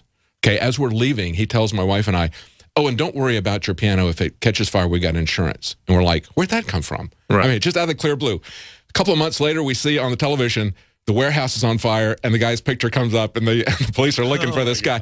I have had that happen to me so many times in my life when somebody is planning something criminal to do to me or something underhanded, and they telegraph it ahead of time. They're compelled to talk about that. And so it's very concerning to me on that level when I see Obama start to talk about the suitcase nukes when we've had a lot of understanding about how nukes have gone missing, not only suitcase nukes, but the ones from Dyess Air Force Base. Oh, yeah, tons of them have gone missing. It's important that we push it, though. But you notice that once we really start hitting on a real issue, that they come out and then freak everyone out with a phony terroristic threat or a real one. You know what I mean? That's the way the game is played, and it means that we're actually making real strides and real success. Because if we hit on these key issues, and there's multiple layers to this. There's the political news layer where there's distractions and craziness and attacks, and Obama throwing that out there that New York City is going to be nuked amid all this Russian stuff, where you're called a Russian KGB agent supporter if you don't want World War III. Which I think is a little bit insane myself. And you notice the people that don't really get the situation are the ones saying that Russia is evil and everything like that. And no one's really, No, we're not taking sides. We just don't want World War III. I mean, it's pretty simple to me. But anyway, so there's layers to this. There's that geopolitical layer of the news media where they throw things out there and they're going to start talking about Al-Qaeda more to scare people, to get them off the subject, because they know that, you know, over and over, we're going to hit on these key points and get what we want. But then there's also a societal level of distraction. And that, of course, is the entertainment industry throwing out Kanye West and Kim Kardashian, right? And if you're not submitting to that prototype, then you are not cool. And what do they care about? They don't care about anything in the world of geopolitical stuff, or they don't care about science or technology or anything. They only care about looking and acting and feeling cool. So when they walk around, you know, with their $30 fake fur coats and they act like they're cool, then they are cool. You know, that's all that matters, being cool. But then beyond that, you actually have the successful business person who is overtaken by the corporate world. And he doesn't have any time to really look into all this stuff because he's too busy looking at his 401ks and understanding IRAs and Vanguards and stuff, and he doesn't get it, and he has to support his family. So there's a monetary aspect. This is layers and layers and layers and layers of control. And the key thing of the visualization that tomorrow you wake up and New York City has been blown up by a nuclear weapon and Obama's on the news announcing martial law is to understand that none of that matters. None of it actually matters. If you visualize it and you realize none of it matters, it's all distractionary. I understand that, you know, we need to take care of our lives and monetarily and everything, but none of that matters if the criminal elements in the government get away with what they want. It doesn't matter. You have to think about your lineage. 100 years from now, your children. I mean, do you want them to be walking around with toad genetics in them from eating GMOs or you know, half butterfly or something? I mean, that's just one spectrum of this. Or do you want them to even exist? If we have World War III and we fuel this garbage in the media, you know, that, oh, we have to go after Putin. Oh, John McCain's right. We have to go get those Russians. They don't understand that they will be casualties in all of this. And this is not for our benefit. It is a complete scam system, multi-tiered. And the only way is to eject. You're in a plane that's burning and the wings are falling off and it's going 900 miles an hour and it's jet setting down to the ground. You have an ejection button that you can press at any time. Don't be afraid to press that ejection button and realize that you have a parachute, you're sailing through the sky, and you can finally see everything for the way it is. That is the answer. That's right, and we have a way to reach people, too. Looking at this story here that was on InfoWars today, School Science Project reveals high levels of Fukushima nuclear radiation in grocery store seafood. This was a high school student who went out and got a Geiger counter. She did what the Canadian government would not do. The Canadian Food Inspection Agency stopped testing imported food for radiation in 2012. She found very, very high levels of radiation in the food. She's reporting that. That's not real journalism, however, according to Chucky Schumer, okay? You have to be somebody who makes a living doing that. But the people who are making a living doing that are not doing that reporting. Just like except you here can't at be a InfoWars. reporter unless you work at CNN. That's right. Now, that's right. Seattle also said that they're not going to test any radiation because they don't care. Even though the independent scientists, it was on Drudge a few weeks ago. We actually talked about it last time I was on with you. They said that, yeah, there's Fukushima radiation coming over. We're concerned about it. We should begin testing. And Seattle said, no, we're not going to do anything like that. And California is shutting off the counters and everything like that. So that's good. If people actually go out and do something, they should be congratulated. Good job for being an actual citizen who cares about not eating Fukushima radiation that we said in 2011 was coming over here and has already hit. But they're just now pretending like it's a huge revelation that Fukushima might affect us in some way. Well, see, and there's some breaking news out of Seattle. You mentioned Seattle. We have 2 possible sources of fumes have been identified for making 18 workers sick at the Hanford nuclear site. Now, this is one of the oldest nuclear sites in the country. They've had numerous problems there. And this really highlights one of the key threats. I mean, now we could have a false flag attack. We could have a terrorist attack with a nuclear weapon, with a suitcase bomb. But the thing that's happening is we've got these aging nuclear power plants. And the former head of the NRC, the Nuclear Regulatory Commission, has said that in the wake of Fukushima, he said that we need to shut down every one of our nuclear power plants in the U.S. because they're fundamentally flawed, the design. And that we could have the same type of problem that they have at Fukushima. And it's not just a meltdown of the reactor. It can also be the stored waste that's there. Now we're seeing at Fukushima what a problem stored waste is, and that's being done at all these various sites. So these are all potentially much larger than a suitcase nuke that's going to go off. Of course, they're going to use a suitcase nuke to crack down on what's left of any civil liberties. And what does Obama want to do? he wants to build dozens of more nuclear power plants across the United States. Absolutely. It's almost like everything that makes sense, the very opposite must be proposed by the United States government.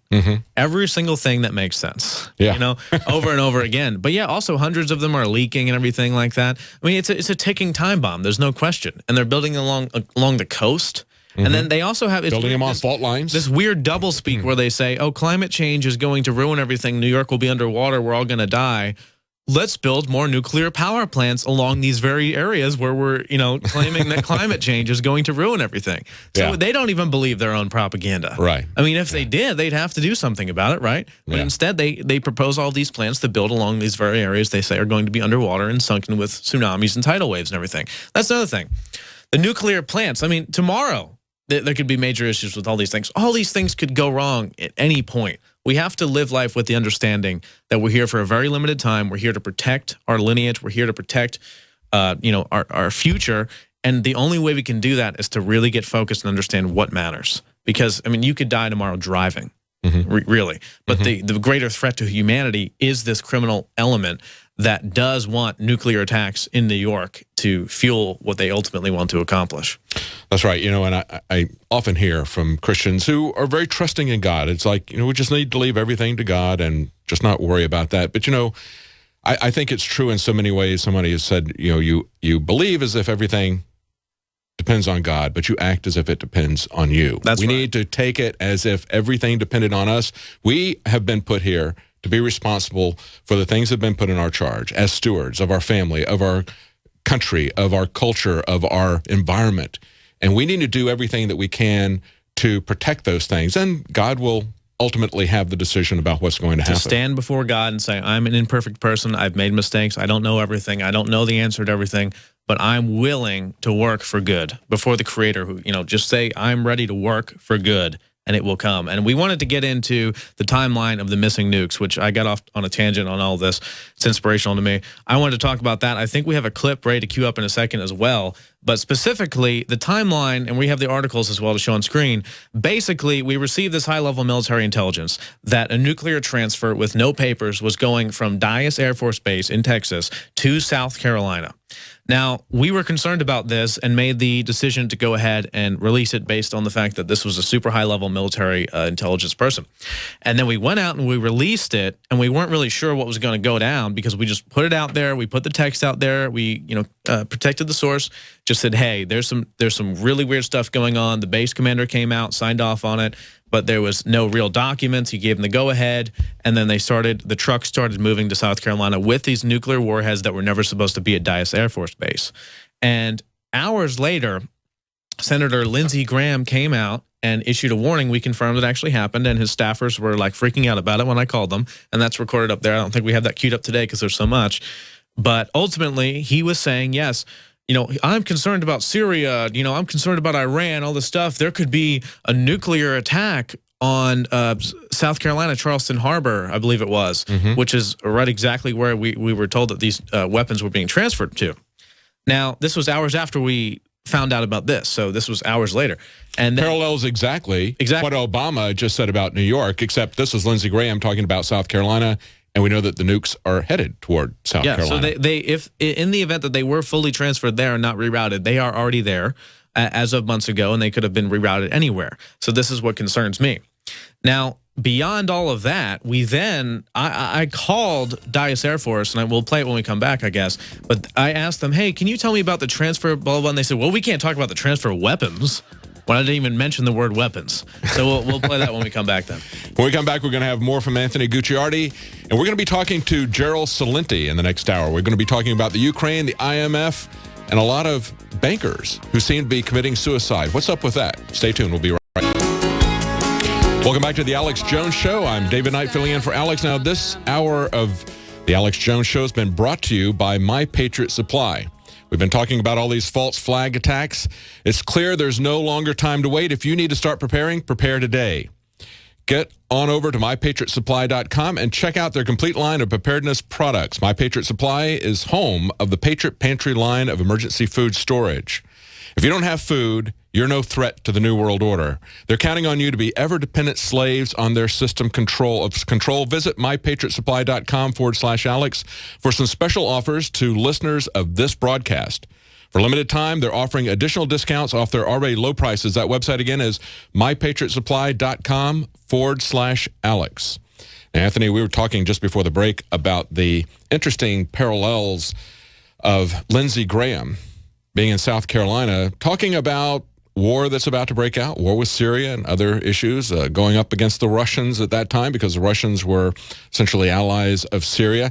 And this out of the clear blue sky, he brings up the prospect of a nuclear attack there in Charleston Harbor. And that same day, we had gotten intelligence that nuclear weapons were on their way to South Carolina from a Air Force base that wasn't supposed to have nuclear weapons. It seems to be straight out of their playbook, doesn't it? Yeah. When there's an issue with a foreign power that they want to engage with, they just say, well, there could be a nuclear attack. Mm-hmm. And that's unsubstantiated until you look at the fact that they were transferring the nuclear warheads from Texas to South Carolina, which is concerning. So I don't know what they're going to do. All I know... Are they just fear-mongering, or are they planning a false flag attack? Because they have planned false flag attacks. So we spent most of the last couple hours talking about the long history of false flag attacks in the wake of this one being exposed in Turkey to get a war started yet again with Syria. World leaders love to at least think of that possibility. I mean, it's happened for thousands of years. It's nothing new. It's not. It's not a conspiracy theory. It's fact. I mean, that's what you do. I mean, how many times on a smaller scale have you gone up to your friend and just jokingly, patted him on the side and he thought it was one of your other buddies? You know what I mean? Just to joke around with them. Well, this is a major scale. It's human nature to essentially instigate things that you want done. If you're evil, then, and a world leader, which many of them do get there by being psychopathic and evil, a larger scale is to have a false flag attack.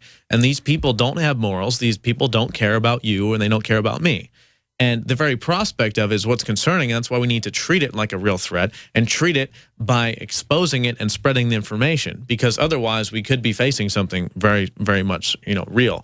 Yeah. And it does seem it's just like Syria. We managed to stop that. I mean, that was a major, major, major victory. Obama was pushing for that harder than I think he's ever pushed for anything. They were trying to sell the narrative that the only way that the sarin nerve gas, the only place that it could have come from was the Syrian government itself. And yet, as we pointed out, and part of the ways that we were fighting back against that false narrative, the truth of the matter is that there had been sarin gas attacks previously, not that long ago. They've been looked at by both UN inspectors as well as Russian inspectors, as well as U.S. intelligence, and they had all determined that the sarin gas at that time had been homemade. It wasn't of the refined quality that Syria would have. And then we had reports as well that there had been some gas that had been brought to that area from some Saudi intelligence. So there were a lot of different things that pointed to the fact that it was not a foregone conclusion that gas had come from Syria. It actually made no sense at all for them to try to provoke an attack, considering the fact they were surrounded on all sides with everybody pointing their guns at them. But it's an amazing thing to see this unfolding in real time. And any last words you want to make about the nuclear? I just think we need to treat it as a realistic threat, and we need to expose it and get the information out and envision this, and we can fight this. We can stop it all. Anthony Gucciardi, thank you for joining us. Thank you for pointing that out. We're going to be back in the next hour with Gerald Celente. He's going to be talking about the Ukraine, what the IMF is up to there, and banker suicide. Stay tuned. Welcome back to the Alex Jones Show. I'm David Knight filling in for Alex. We're going to be joined in just a few minutes with Gerald Celente. He's going to be talking about the banker suicides. He's going to be talking about the Ukraine, the IMF. A lot of breaking news on that today. I wanted to point out an article, however, from Reason Magazine. This is written by Jim Epstein. It's called The Government's Appalling Campaign Against Small Bus Companies. Now, we've been talking earlier in the program about what's going on with Hobby Lobby and another small business, Conestoga. They were making some kind of wood stuff, or there was a Mennonite company. These two companies did not want to be forced to pay for abortion coverage for their employees. And they're fighting it all the way to the Supreme Court and being ridiculed every step of the way as, oh, you're corporations now, so you don't have any say-so over what goes on. Well, take a look at what they do to small companies. Now, this is a story of a small family business. It didn't get as big as Hobby Lobby. This is Jeff and Judy Rogers, a black couple in high school. They started a charter bus company called Southeastern Tours 20 years ago in Greenville, North Carolina. In '94, they partnered with her mother, took out a loan, built a garage, launched their business, and so far so good. They're doing well. They've got employees, but then the government gets involved. He says, this company was my livelihood. It's how I pay for my food and everything, but it's being shut down. Why? Because of the Federal Motor Carrier Safety Administration, the FMCSA, a federal agency that, quite frankly, I'd not heard of before, but it exhibits all of the characteristics that you typically see with these government agencies, flexing their muscle, growing their bureaucracy, and doing it as a perfect example of a government parasite. What they did was, they never had any serious accidents at this bus company, but they did a 3-day audit, this FMCSA inspectors. They found that drivers had filled out their logs incorrectly, that Rogers had failed to provide employees with educational materials, that they allowed a former driver to get back behind the wheel before waiting for the results of his alcohol and drug test, which came back negative. Because of that paperwork, it's kind of like what we saw the other day with the school that went into shutdown and the mom was arrested because her autistic child was having some kind of a seizure. They called her. They knew her at the school. They buzzed her in, but because she didn't sign the paperwork, they put the whole school in lockdown and they arrested her. They called the police, took her away in handcuffs. These guys didn't fill out their logs, so what are they doing? They're shutting down this family business that's been there for about 20 years. It says when their troubles began in early August, they tried to do whatever they could to get back in the government's good graces, but unfortunately they couldn't. The government was determined to turn them into a failed business. Now, after 6 months, they're just shutting it down. They're being forced to dissolve their company. Where was their jury trial? Where was the legislation that gave this power? What we see over and over again is that these bureaucracies are given power to make their rules, in other words, to write their legislation. Then they have their police force that goes out, their own police force. Then they're their own jury. See, these people who created a company, a small business, shouldn't they at least have a day in court like the Sixth Amendment says? They're taking more than $25 from these people. Where's their day in court? Where do they have a jury of their peers saying that just because they didn't have the drivers sign the log in the proper way, that they should have their entire business shut down? They've never done anything to harm anybody. They've been operating without any accidents for decades, but that's the way it happens. They didn't build that. The government built that, right? He doesn't have a business. It's all about the federal government, nobody else. Now, Gerald Celente is going to be joining us. We're going to be talking about some banking issues. This just came up today out of Bloomberg. Citigroup fails the Fed's stress test as Bank of America gets a dividend boost. Citigroup was one of among 5 large banks that failed the Federal Reserve's stress test. And these are banks like, look at this, HSBC. Yeah, remember those guys? Remember the whistleblower who pointed out that they were laundering money for drug cartels, for terrorists? But then Eric Holder said, they're too big to jail. We're going to give them a pat on the back and maybe a little bit of a slap on the hand with a fine, but otherwise they're too big to jail. We're not going to shut them down. Stay tuned. We're going to be right back with Gerald Celente, and we're going to talk about some other big banking scandals. We'll be right back. Welcome back to the Alex Jones Show. I'm David Knight, filling in for Alex, and I'm joined now by Gerald Celente. Now, he's no stranger to the show. You know him, but let me give you a little bit of background on trendsresearch.com. That's his website. Gerald Celente is an American trendsetter, a forecaster, a publisher of Trends Journal. I've got a copy of that right here on my desk, and on the cover is the Ukraine riot. That's a big trend that we want to talk to him about. What's going on? Breaking news today in the Ukraine. They're having the legislature there has accepted finally the terms of the IMF cramming austerity down the throats of the people there. It's amazing. I want to get Gerald's take on that.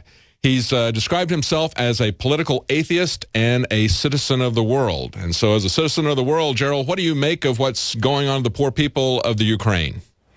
Well, as you mentioned, it's on the cover of the Trends Journal, and that was the winter edition.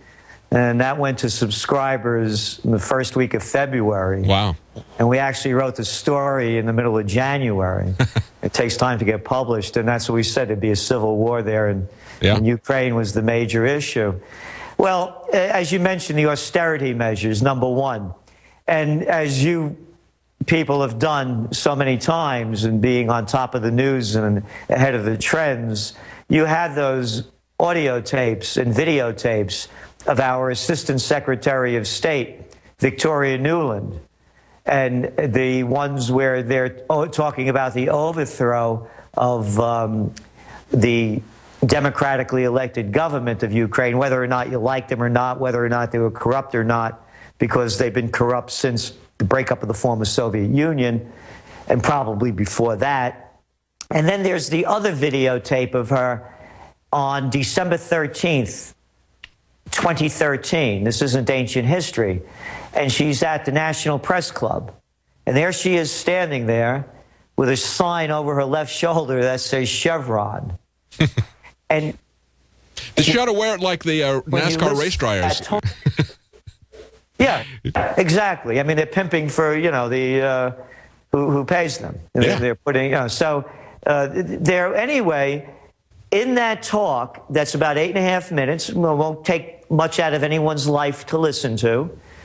She goes on to say that, which was news to me, that Ukrainians are Europeans. I didn't know that all of them were, but she informed me that they were, and that they should join the European Union. Remember that now, this is December of 2013, and to paraphrase, but almost identical to what she said, the path for Ukrainians is to take the path set forth by the International Monetary Fund. Yeah, yeah. Or as it really is, it's the International Mafia Federation. and really it is, because A, you better pay us because we're going to steal everything from you. Mm-hmm. And that's what all this is about.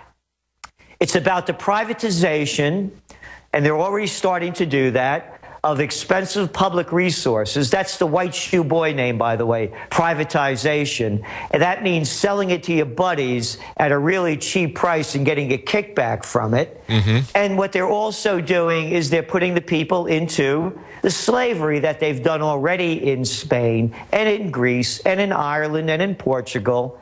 I mean, look what's going on. Why would anybody in their right mind want to join the EU?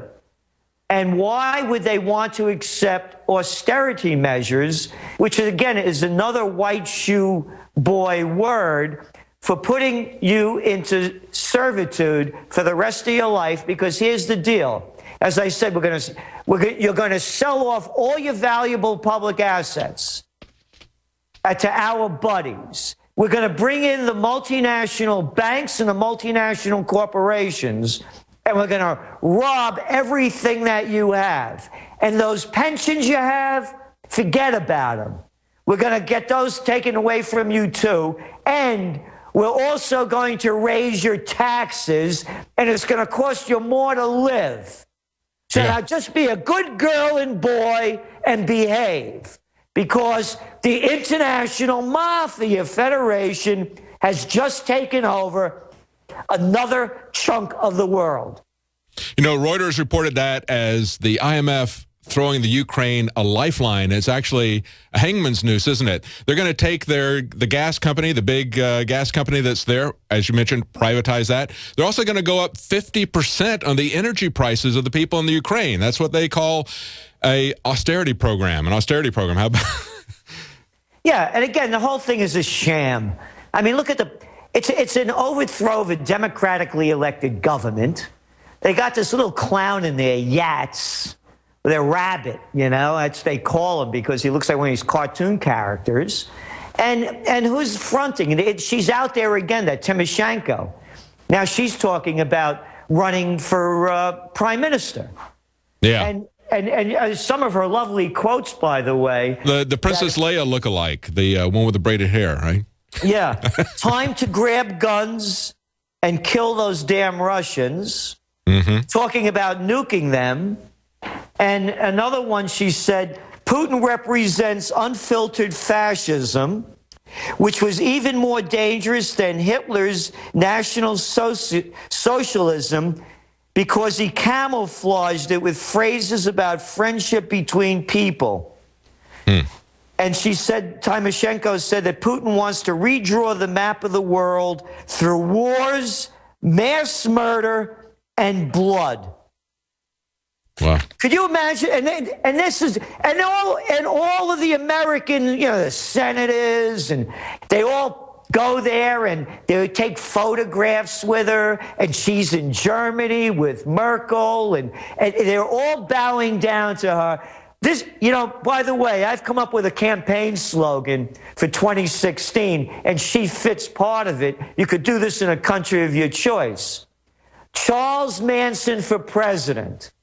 Enough of these psychopaths that are really psychopaths, and it's really in the closet, and they try to behave like normal human beings when they're really psychopaths. So I say, let's just put it out there so that we're not, don't have any illusions of who's running the show. Because anybody that speaks these words is out of their mind. And then, if you go, of course, it's not in the U.S. media, talking about psychopaths, U.S. human rights record chastised in UN report. UN Human Rights Committee raises concerns over U.S. torture, drone strikes, the death penalty, and NSA data collection. So why pretend that Obama and Bush and Clinton and, Condoleezza Rice is out there shooting her mouth off again, Rumsfeld, why pretend that these are normal human beings when they're mentally deranged and they're psychopaths because they're in favor of killing other people under a camouflage of being normal? So I say, Charles Manson for 2016. Well, they're not calling them psychopaths. They're calling them technocrats. That's what they're referring to Yachts as, comparing him to Mario Monti, the guy that Nigel Farage said, who are you to come into a country where they've got a democratically elected leadership? Who are you to come in as a Goldman Sachs banker and start dictating terms to them? But that's exactly what Yachts is going to do for the State Department, for the banks that run the State Department, for the banks that run the IMF. Exactly. They're doing it. And they're doing it everywhere. And you mean three-card Monty, of course. That's right. And again, the Italians had... That's a better name than Super Mario. They called him Super Mario. I like the three-card Monty. That's much better. They had... the Italians had 3 new prime ministers. None of them have been elected. Yeah. Monty, Letta, and now you got Renzi over there, Fonzie, the new joker over there. And talking about psychopaths, I love this one. Everybody loves Jimmy Carter, that nice peanut farmer, the deacon, the man of God. Listen to this. This was from Al Jazeera 3 days ago. He's talking about whether or not we should supply arms to Ukrainians. He goes, I think Russia needs to be stopped at this point. I don't think we need to equivocate about the prohibition against Putin's moving military forces into other parts of eastern Ukraine. I had the same challenges to face when I was president. Now, I am going to read you the words of a sociopath and a psychopath. During Christmas week of 1979, the Soviets moved massive numbers of troops into Afghanistan, and they occupied Afghanistan, and I had to stop them from going further. So I did everything I could. I withdrew my ambassador from Moscow, not ours, my. Yeah. I declared a grain embargo against them. I agreed with Congress and the American Olympic Committee not going to the 1980 Summer Olympics. And I began to give weapons, and check this out, girls and boys, to the freedom fighters in Afghanistan, secretly. And we used all Russian-made weapons so that they couldn't accuse us of doing it. Wow. This is a disgrace. It is. We're going to be right back. Hang on, Gerald. We got to take a break. We're going to be right back with Gerald Celente. I want to get your take, Gerald, on what's going on in Turkey, this false flag that was revealed and the media's reaction to it. We'll be right back with Gerald Celente talking about gold, the economy, and false flags. Uncover a simple privacy. Welcome back to the Alex Jones Show. I'm David Knight, filling in for Alex. I've got Gerald Celente on the line, and we're talking about economic issues as well as global political issues. Now, Gerald, this just came out. I'm seeing that the Japanese are really stepping up their purchases of gold. One store has reported that their gold sales are up 500% this month. One of the things they're speculating might be driving this is an increase in the Japanese sales tax. And that's dropping household spending, household income, and people are now, instead of spending money, they're stocking up on gold. What do you think about gold right now? Well, I'm still, long term, I'm bullish on gold. It's why is the market going up as we speak? Because there's speculation that, not more than speculation, is that the Chinese are going to be juicing more stimulus into their economy because it's going down, despite them saying that they weren't going to for the last 6 months. And the same thing now with the ECB. They're also talking about quantitative easing and more stimulus. They're even talking of negative interest rates. In other words, the big banks are going to have to pay the European Central Bank to hold their dough. So they're bringing, that's how bad it all is. But, David, I just want to finish with this Jimmy Carter moment. Sure. He keeps using the word freedom fighters. These were the Mujahideen. These were the Osama bin Ladens that we, the people, were giving money to under a big lie. As he pointed out, they did it in secret. We bought Russian weapons to give to them so we couldn't be accused of interfering in Afghanistan. This guy should be brought up on war crime charges, along with all of the rest of them. Yeah, it's a bipartisan thing, isn't it? It's not just Jimmy Carter, it's also Ronald Reagan helping the Mujahideen, which then we now know as Al-Qaeda, giving them their start. Exactly. And they brag about it. Yeah. And every word, I kept reading all those I's. I. And that's the way they all act. Whether they're the president or whether they're Kerry talking to you like this.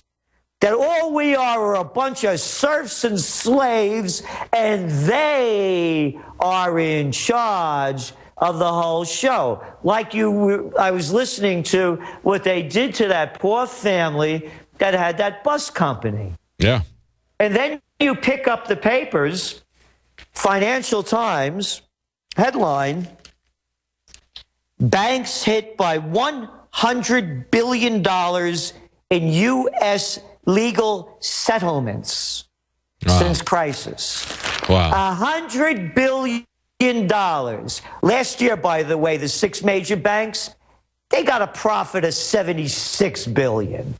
But I digress. Not one head rolls.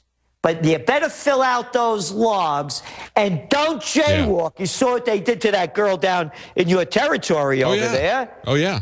Oh, yeah. Stay in line. For the minor offenses, they shut your businesses down. They beat you up on the streets. They shoot you on the streets for minor violations. Look at the guy in Albuquerque. What was he doing? He was camping out.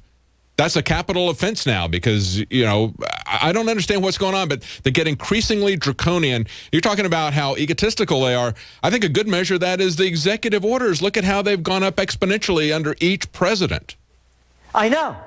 And again, I've said this in the beginning, when it happened under Bush with too big to fail. In capitalism, there's no such thing as too big to fail. All right. You rise and fall on your own merits. And I said at that time, and then when Obama came in, he's communist, he's Marxist. No, it's fascist. Yes. It's the merger of state and corporate powers. You're seeing it over there right now in Ukraine. It's fascism. Fascism has taken over this country. Oh, and by the way, did you see that reception that Obama got in Brussels after he was just over there? And he talked about how the United States is really changing its NSA and spying. And the room is filled with reporters. Everybody should try to look at this one up. It's a real good one. Barely got an applause. Yeah, they're not buying it. And the Europeans, and I remember when Obama got elected, I getting interviewed all over the world, he was going to be the salvation. That's right. The savior. Hang on, Gerald. We got to take a break. We're going to be right back with Gerald Celente. He was talking about economic fascism. You know what this looks like? Take a look at this article from InfoWars. Auto insurance company tracks drivers by GPS and charges per mile driven. We're going to talk about that, the economic fascism that is rolling through America, and the corporatists and criminals running this government. We'll be right back.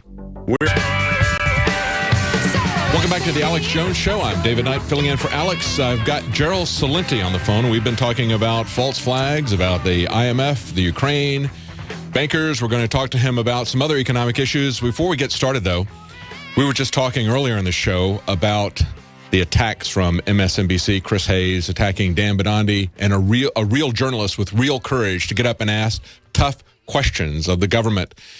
We see now in an article up on InfoWars from the Daily Caller, a reporter has just been detained by Capitol Police for trying to ask the EPA chief a question. How dare him ask the EPA chief a question? Isn't that amazing? It's a big issue. If Jake Tapper or an intern from the Daily Caller named Finger asks a question, a real question, to in a White House press conference, now if you go up and ask an EPA chief a question, you get arrested by the Capitol Police.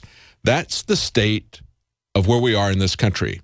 And when they start talking about giving official journalists some kind of a shield, that's baloney. They're using that to shut down everybody except their mouthpieces. Now, I was just talking to Gerald Celente, and Gerald, you brought up the issue of corporate fascism, corporatism, crony capitalism, whatever you want to call it, it's corruption.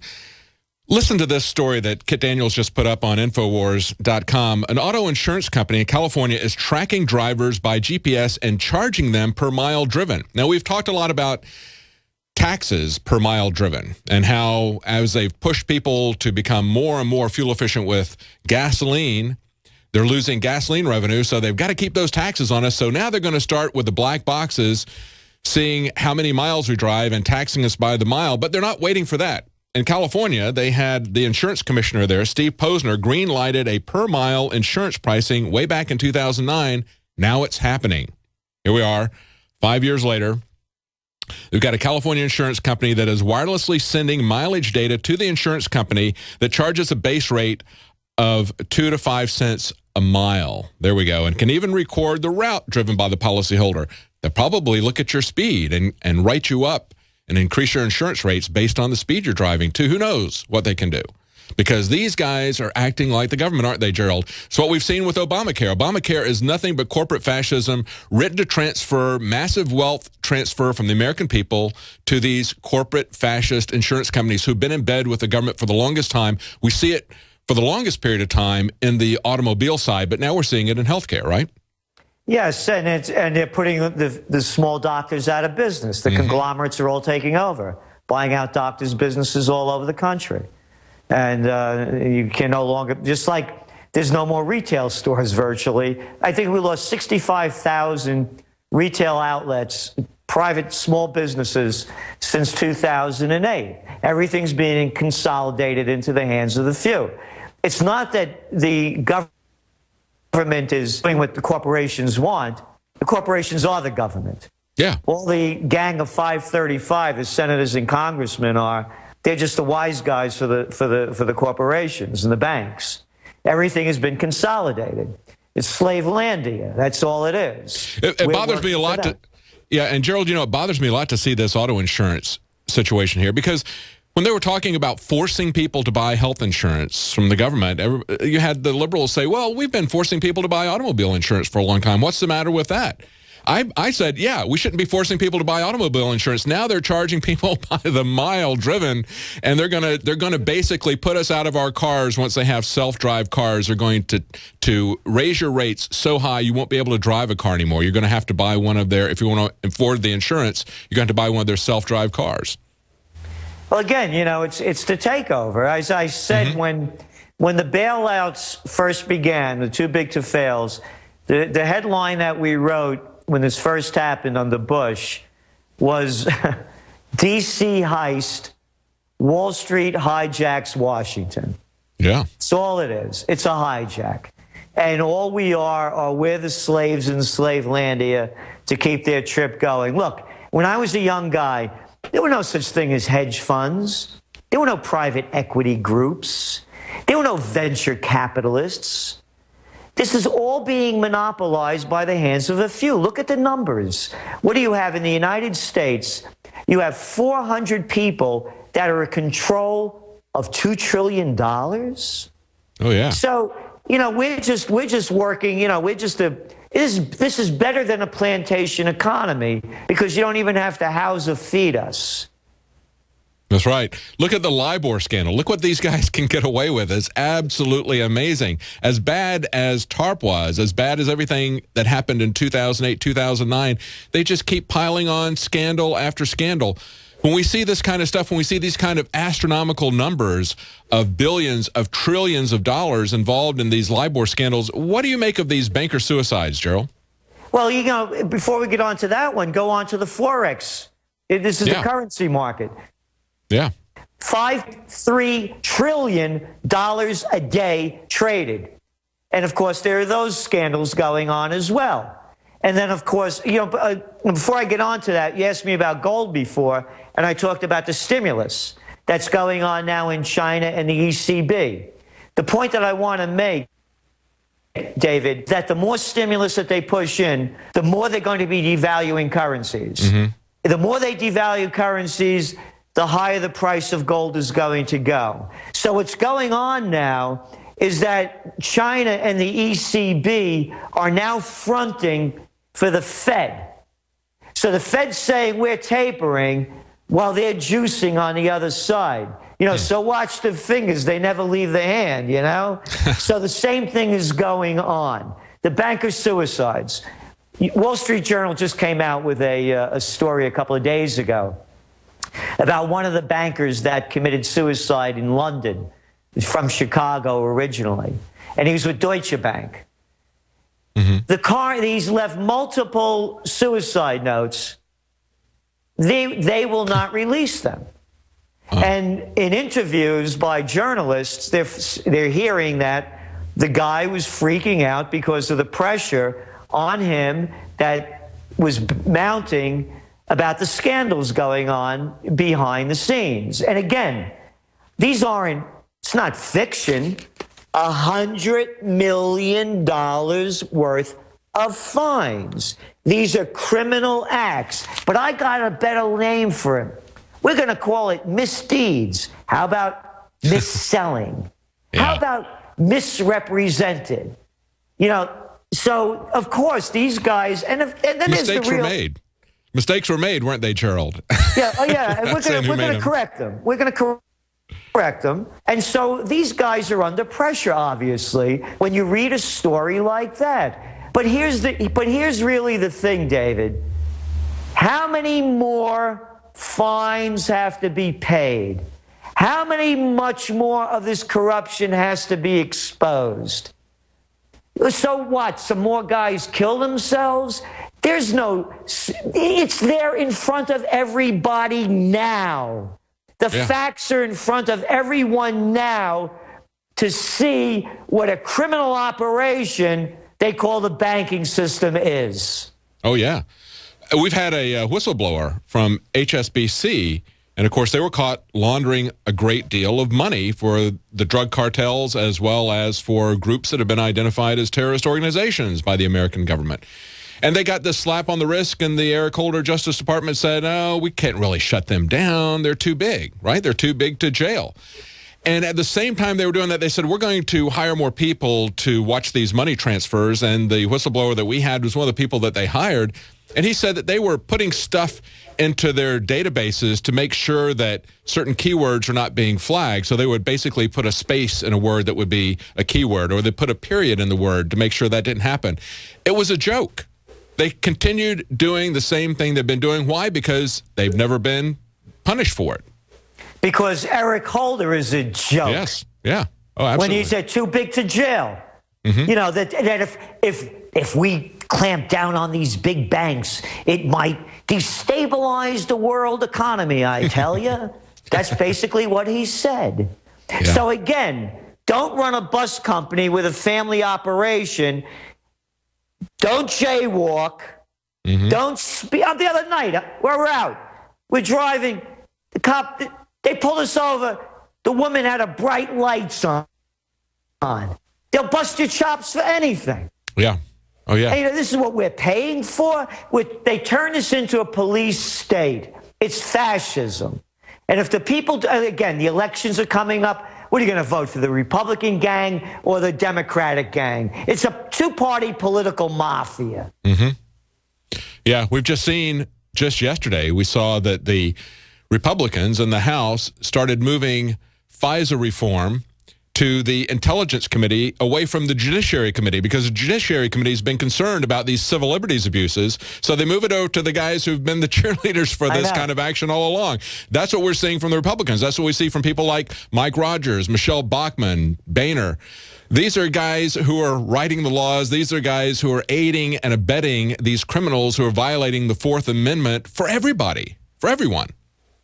Yeah, and again, look, I just read about Jimmy Carter. We did it in secret. Oh, they lied to us, right? Is that what you're saying, Jimmy? These guys, they're always, Jesus Christ. Oh, what a bunch of hypocrites. What a hypocrite. How about a mass murderer, Jimmy? Could you handle that one?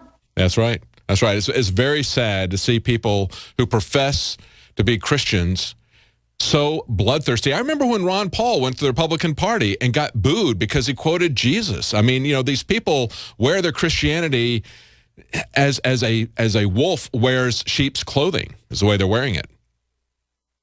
Yeah, so as we're looking at what's going on, we're very concerned, of course, with Ukraine.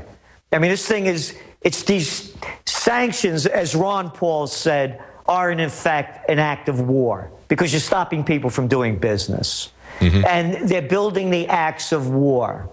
And if it keeps going in this direction, I'm very concerned about, just as you were pointing out, has been making the news, about the overt that's become out now because it's on tape of Turkey's false flag attempts to start a war with Syria. Last week, they shot down a Syrian jet over Syrian territory and said they went over into Turkish territory. And now it's reported, as you have on your site, that Turkish, it was a foreign minister and a defense minister talking about a false flag attack. Right. It seems like Turkey is the... It seems like Turkey is the point of the spear now in trying to provoke this war with Syria that NATO and the U.S. and all these globalists have wanted for several years. And why? Look what's going on in Syria with the Prime Minister Erdogan. There's demonstrations virtually every day. The Turkish lira is at an all-time low. The hot money that was flowing in with the tape when stimulus is all flowing out. The economy is going down. Mass demonstrations. When all else fails, they take you to war. Yes. And that's what I fear now. They're taking us to war. And again, when you look at what's going on, the anti-Russian sentiments that are building up in this country, we were writing about it as it was happening. It started before the Sochi Olympics. Hey, they're killing all them stray dogs over there. Don't drink the water. It's all yellow. Oh, those homophobe brothers.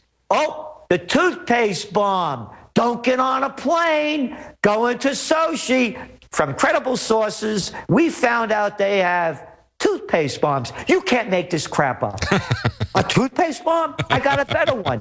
They also then came out with a credible source after that, shoe bombs. Yeah. How about Tampax missiles?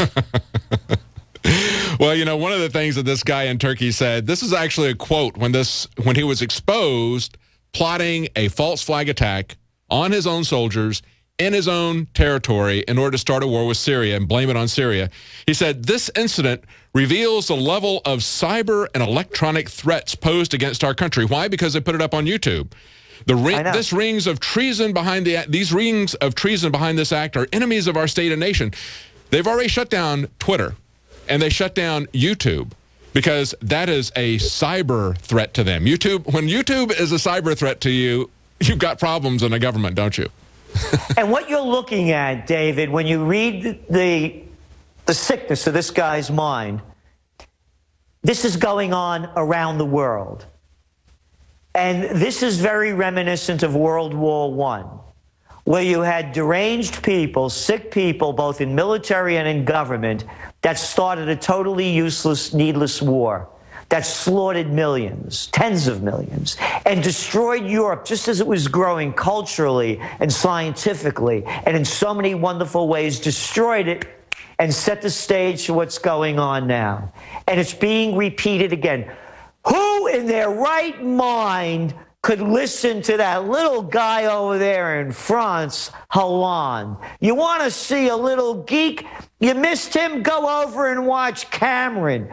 I think he's one of those boys that got caught in those little boys' schools over there with all the scandals going on. Because look at this little loudmouth chicken hawk. One after another. Look at Congress. Look at all the tough talk coming out from all these guys. And not one man or woman among them. It's like Carter. I sent arms. What do you mean I? You didn't do anything. You sent somebody else to do your dirty work. Yeah, we look at these. We look at these executive orders that Obama put out. I mean, they look like the Alien and Sedition Acts of 2014, where he says, you criticize Ukraine that I created, then I'm not going to let you enter the country. You criticize Ukraine that I created, my State Department, Victoria Nuland created, I'm going to take your assets. I'm going to take your assets. These are his executive orders. Where does he get that authority? He claims that by the authority that he has invested in him by the Constitution. Well, no, if you violate the Constitution, you no longer have any authority if you violate what you swore an oath to uphold. Oh, it's like Jimmy Carter. God invested it in me. God, yeah, there you go. Yeah. I'm telling you, we have psychopaths in charge, but there's closet psychopaths and sociopaths. Again, this is why I'm saying Charles Manson, 2016. Put a real psychopath in office. Forget these phonies, you know? Yeah. Psychopaths that want to be. No, really, this is disgusting what's going on. They're leading us to war. The economy, look, talking about Obama, go back to when he dumped in $1 trillion, basically, of our dough in this phony bailout thing. You remember the shovel-ready jobs. By now, our economy was supposed to be growing at 4.2%. Yeah. And what is it coming in at 1.9? Yeah, that's right. Who could get away with this stuff? Hang on, Gerald. We're going to be right back with Gerald Celente right after the break. Stay tuned. We're going to get final words from Gerald as to where he sees things heading. Trends forecast. We'll be right back. Jones Show. I'm David Knight filling in for Alex, and I've got Gerald Celente on the line. We've been talking about what's going to happen economically in the world. I don't want to get one more forecast from Gerald with trendsresearch.com. But before we do, remember earlier in the program, we talked about this article from RT. Brazil is going to ban Monsanto's Roundup. They found that glyphosate has been linked to fatal kidney disease in a recent study. So they're going to ban it in Brazil. Guess what? They're not going to ban it here in America, because just as we've been talking to Gerald Celente about, the corporations are in control of our government. They control the FDA. You've got crony capitalism, big agri, the big chemical companies. They're going to keep stuffing that stuff into your water, into your crops. So it's up to you to do something about it. Now, this hour has been brought to you by ProPure Filter. You know, the new Pro One G 2.0 elements are silver impregnated, and they can filter glyphosate. So you're not going to get the government to take it out. You're going to have to take it out yourself. California even allows concentrations of up to 1,000 parts per billion of glyphosate. Go to InfoWarsShop.com, click on the ProPure water system, read the label, and the informational sheet for yourself. It removes pesticides, herbicides, chloramines, hydrofluorosilicic acid, and sodium hexafluorosilicate. Okay, I got those.